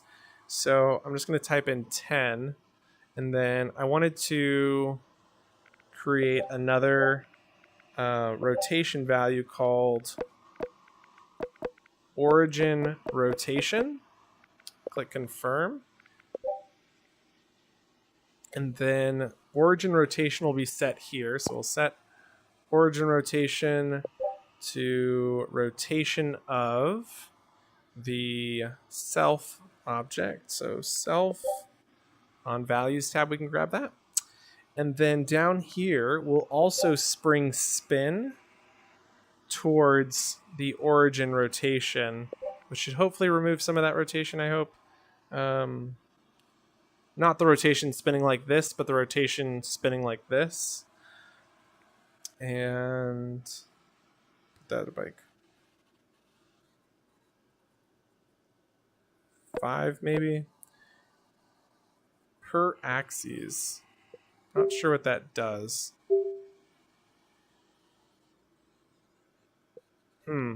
Okay, so we'll hit stop and then we'll hit play, and then let's go find out how this works. And we're over here. There we go. And let go. It's so slow. That is way too slow. I was really hoping to speed that up. So stop. You guys got some thoughts? Oh, 30 minutes till Vidyuu nights. Ah, yes, Oculus, that is true. Let's I'm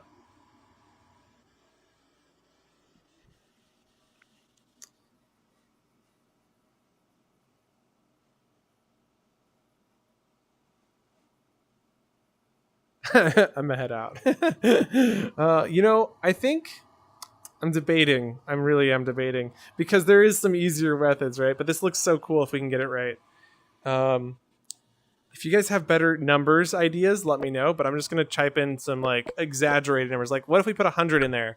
What happens? That's the question. So we grab that, let go. It does nothing. Okay, so this one, we would like to be 0. Whatever this is doing, we don't like it. So let's turn that one to 0 and give that a go. Oh, there we go. That is way better. That is exactly what we wanted. Oh gosh, maybe not exactly. But it's, yeah, I mean, that's way better. Okay, so now let's give this a 1 again. And let's give this a, we'll leave that at 10. Where did it go? Grab this and let go. No, as soon as we add that in, it becomes terrible. Let's try putting in 0.1. I don't know what this value is doing, but it's ruining our slingshot. So here we go. And let go. Nice. That's better. Like, that's much better. You know, like, it's so funny, but it's so good. Okay, I think that's the answer right there. I don't know what this is, but I love it. And I think even if we rotated it backwards, it still like flips itself forward because of that spring rotate.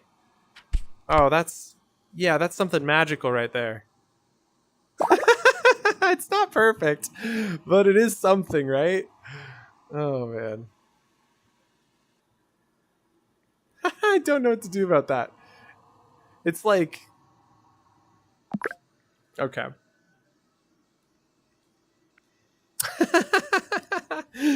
Oh, it's so funny. Okay. I think like, we could definitely go a little bit further than this, but I think this is where we want to stop it so that we can start adding in the like throwing mechanic. And so the bird that we're going to use is our new friend. Y'all remember our new friend from Apple Clicker? We're going to bring him back out. Come on here, little birdie. Okay, and we want just you. Don't need this, don't need this. Just want the bird. Yeah, he's angry. He's angry, all right. He's got a stiff neck. No workers comp. Ugh, poor guy. Should get him a new job. Set up a GoFundMe for this guy. Okay, there you go. That's our bird. And now we're going to make him have physics. So we say interactive, give him grabbable and physics. There we go. And we'll give him custom gravity so that it's like not as intense. It'll say -5. So now he should fall a lot softer. And then we'll go attributes, physics, fall like a feather. There we go. That's a little bit better. And drag should be down. Nope, that's not good. We need some drag, but not that much. Like 2. It's a little better. And what if we lower the mass to 0.7? Okay. I think that's the word. And script, stop, and play. So theoretically, because the physics engine is getting better and better, we should be able to just grab this guy. I'm so sorry. Oh, so close. Okay. Birdie, you almost did it. Do we need a bigger scoop for you? Okay, we need a bigger scoop for the bird. Or we need a smaller bird, maybe. Okay, so we'll try this again. Oh, okay.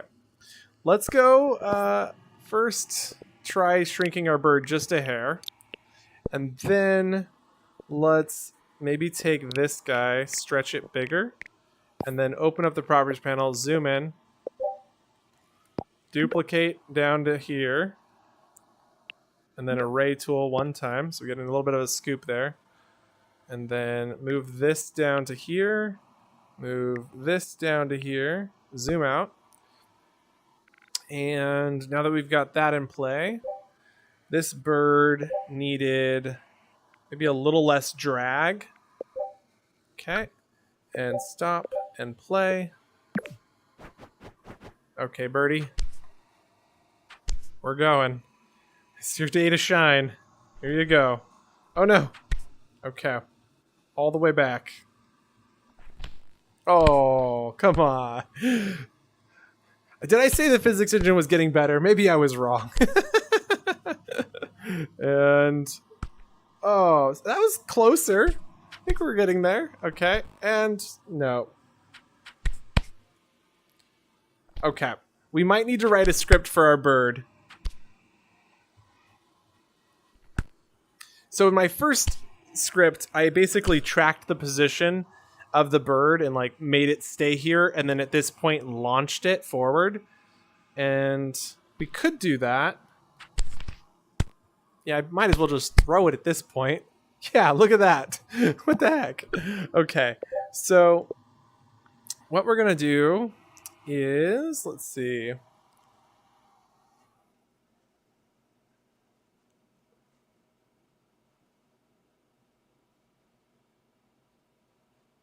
Oh, yeah, we could do that. We could totally make a leaderboard that shows that. I got 19 minutes.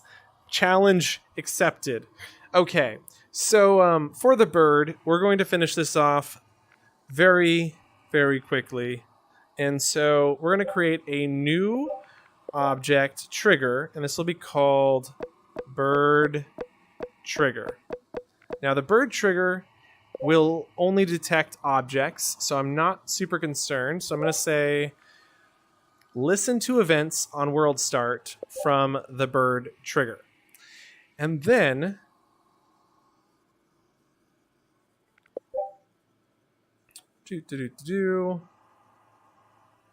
when trigger is entered by object, we're going to do a few things. So number one, we're going to say new object called the bird.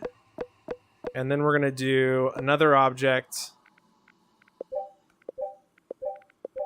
called empty.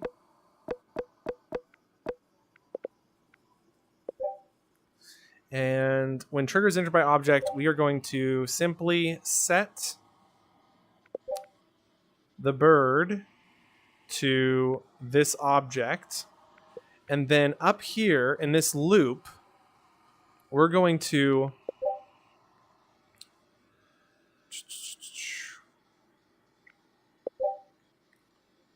move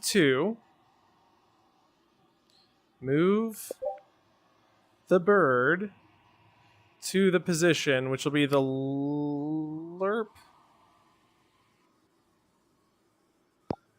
The lerp of positions 2 and 3. So the bird's going to get moved into there, but only if it's not equal to empty. So we say if it doesn't equal empty, then the bird gets moved. So we say, is the bird not empty? Then move the bird. And then down here, when the object is released by the player, we send loop to self, and we set the bird to empty, which prevents it from being kept in that loop. And then we can launch the bird with the direction here. And so we'll say the same thing with the if. So we say if the bird is not empty. So we only do this one time. So if the bird is not empty, set the bird to empty, and then spring push the bird towards that exact same position. And then we might increase the stiffness to like 20, which maybe makes it faster. I hope. We'll see. And this might not work, so we'll try this out. So last thing here is we got to open this up. We got to bring a trigger in. So new gizmos trigger, and this trigger is going to detect objects tagged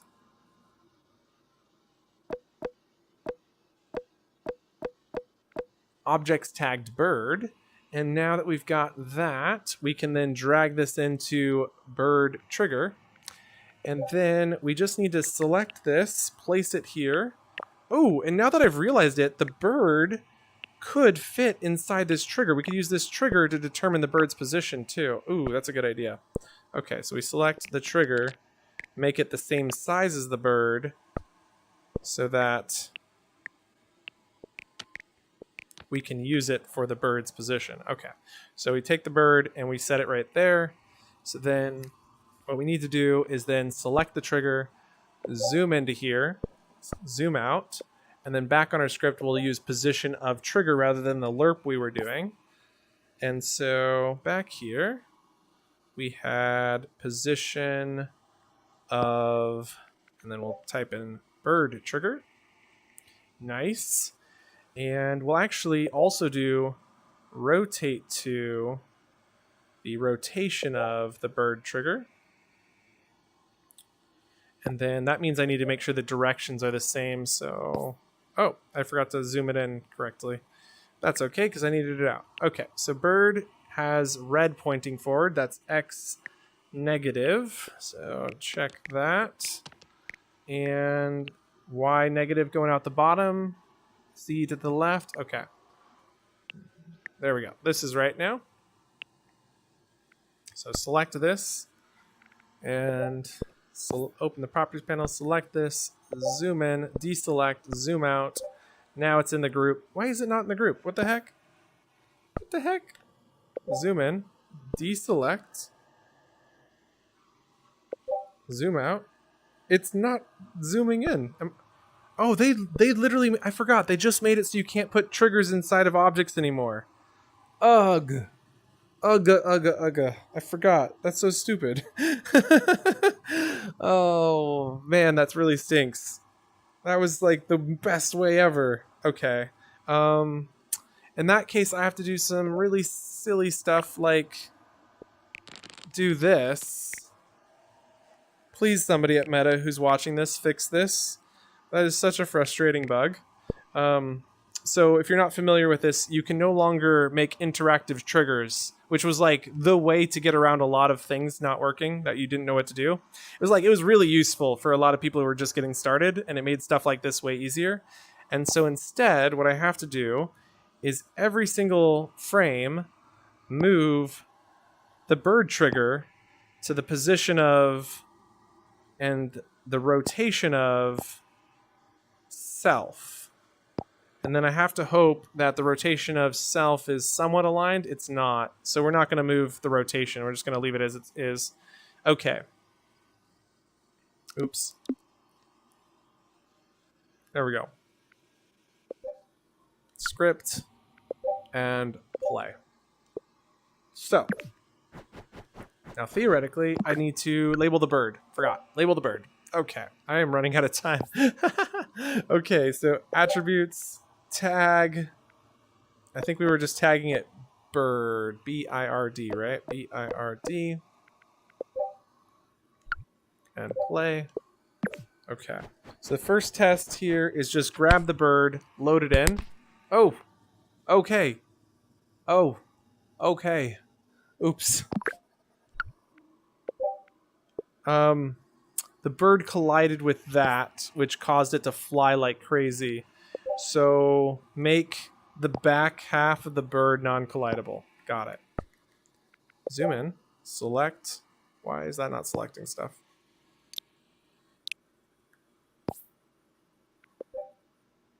Am I crazy? I feel like I'm going crazy today. I'm sorry. I think it's this menu is too big. Zoom in. Nope, that's not it either.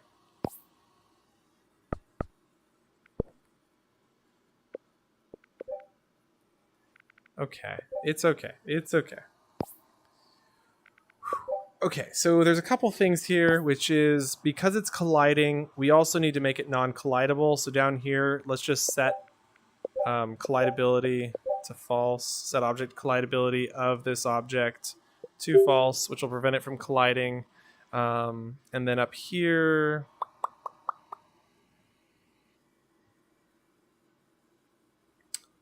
everything else seems to be working. So play. So grab this bird. Oh, I forgot to do force release. That's what I forgot. Okay. And it fell through the floor. Stop.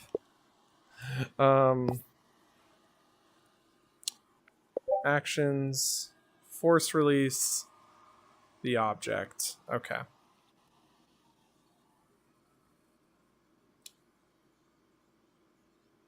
Oh, but that might be... No, because that'll prevent it. Okay.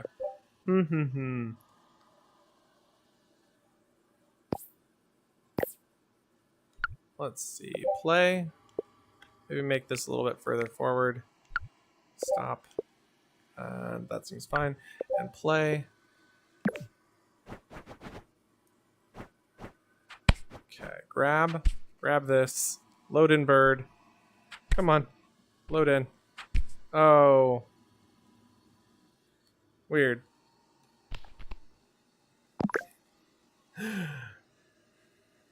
Why did the trigger not work that time? Worked other times because we saw it glitching out. Right? So does it only work in its original position? So maybe you can't even move a trigger. Maybe triggers can't even be moved anymore. Right? So like if I throw it there? Nope, that didn't work. No, that's still not working. Still not working. Still not working. Still not working. Yeah, okay. So trigger might not be the best way to do this. Sorry, guys.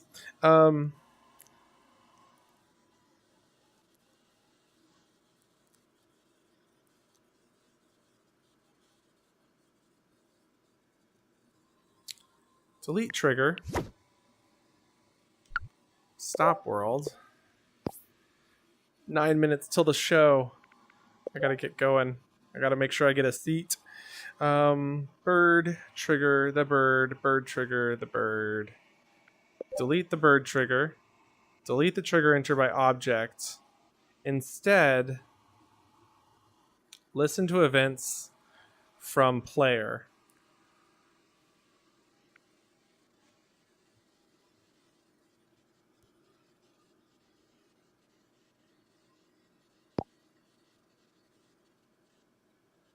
Well, that explains why it was rotating funky. So there's that. But then we'll do position of self. And the idea was that we would listen to events from the player so that we could run a second script on the trigger or on the bird itself to let us know when the... So we'd say, they call this bird. And then when object is released by player, we want to send event to the player, and this will be called bird, confirm, and then send it to player with self, and then just attach this script to here. Okay, and then over here, we're going to receive the bird event with an object parameter. So at the bottom, we'll say when event bird is received with object parameter bird, confirm. Really hacky way to make this work, guys. I'm sorry. Set the bird to bird. And then we also want to force release the bird, and we want to set collidability of the bird to false. Okay. Script and play. Okay, so I let go, and that didn't work because I hadn't grabbed the slingshot yet. So once I grabbed the slingshot and let go, should have gone in there, but it's not for some reason. Oh, because local scripts can't listen to players, right? Ugh. Well, it is something, guys. I think that's what we're gonna have to call it today. I'm so sorry. Well, we got so far.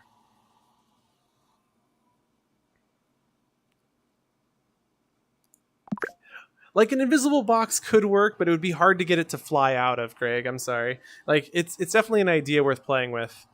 Okay, so I'm gonna leave this in here. We'll come back to it. Next up, the final thought here was and I've got 5 minutes, and then we got the show. So the final thought was leaderboard that shows you. And you could put this in a VIP room so nobody else could see it.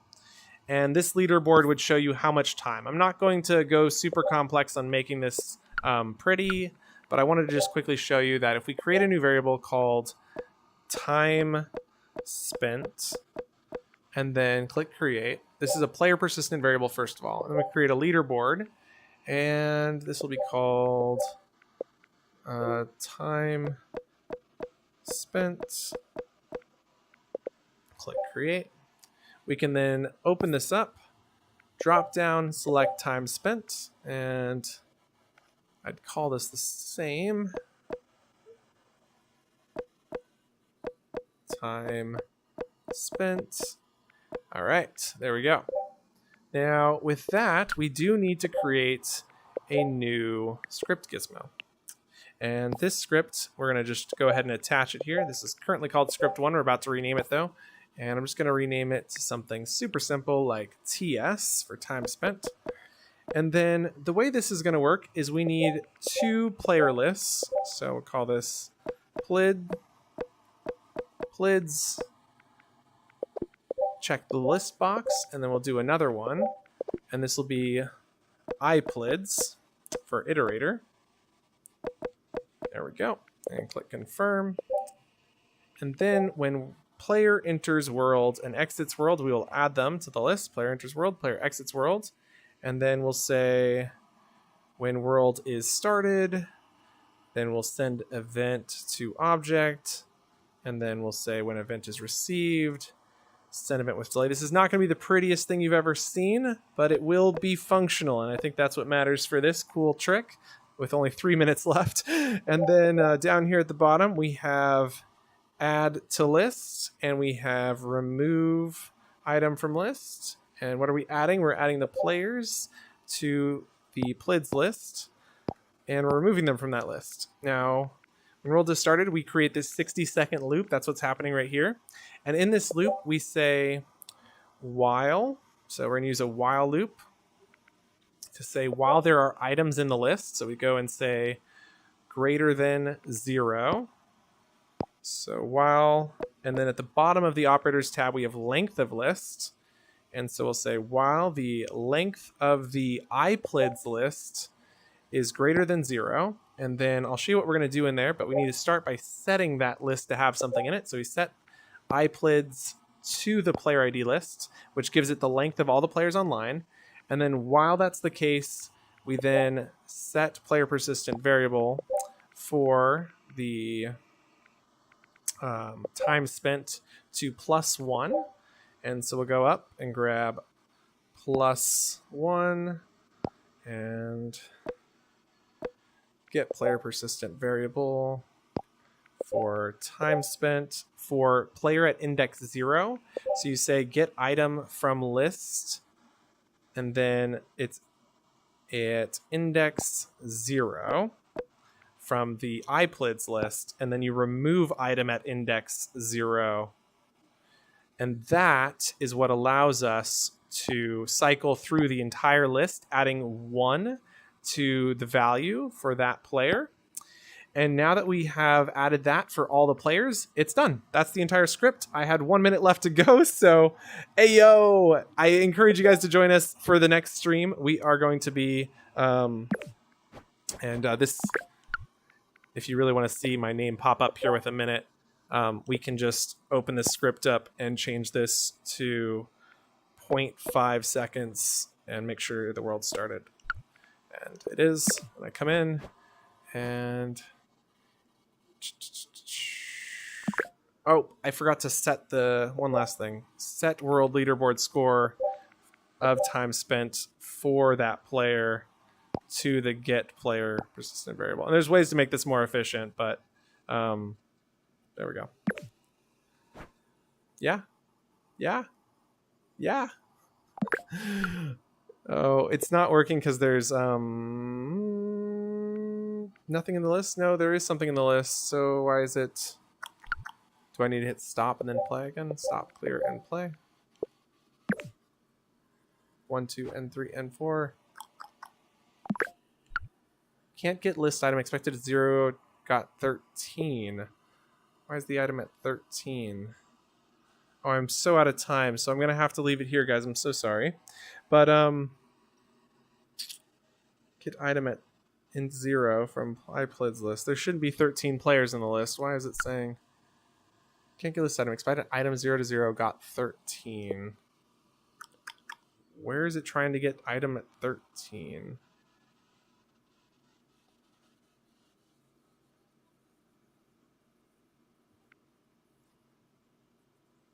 I don't know. That's weird. I'll have to do some more looking into that. But theoretically, that's how the script should work. So, oh, so I have to go and see you guys here. If you'd like to join me, I would encourage you to search for Horizon Live, and then it's also on a live stream. So if you want to continue watching on YouTube, you can as well. Horizon, I get it. There's a lot of Horizon things. Horizon Live, and there it is. Oh, world's half full. Let's go. I'll see you there.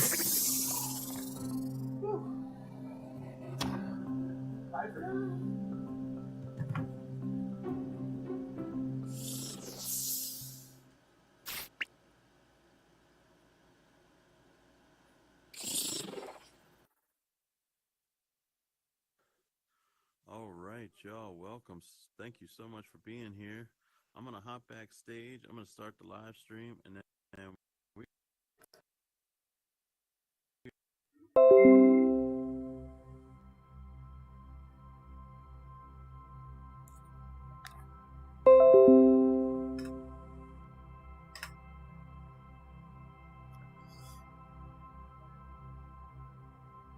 It looks like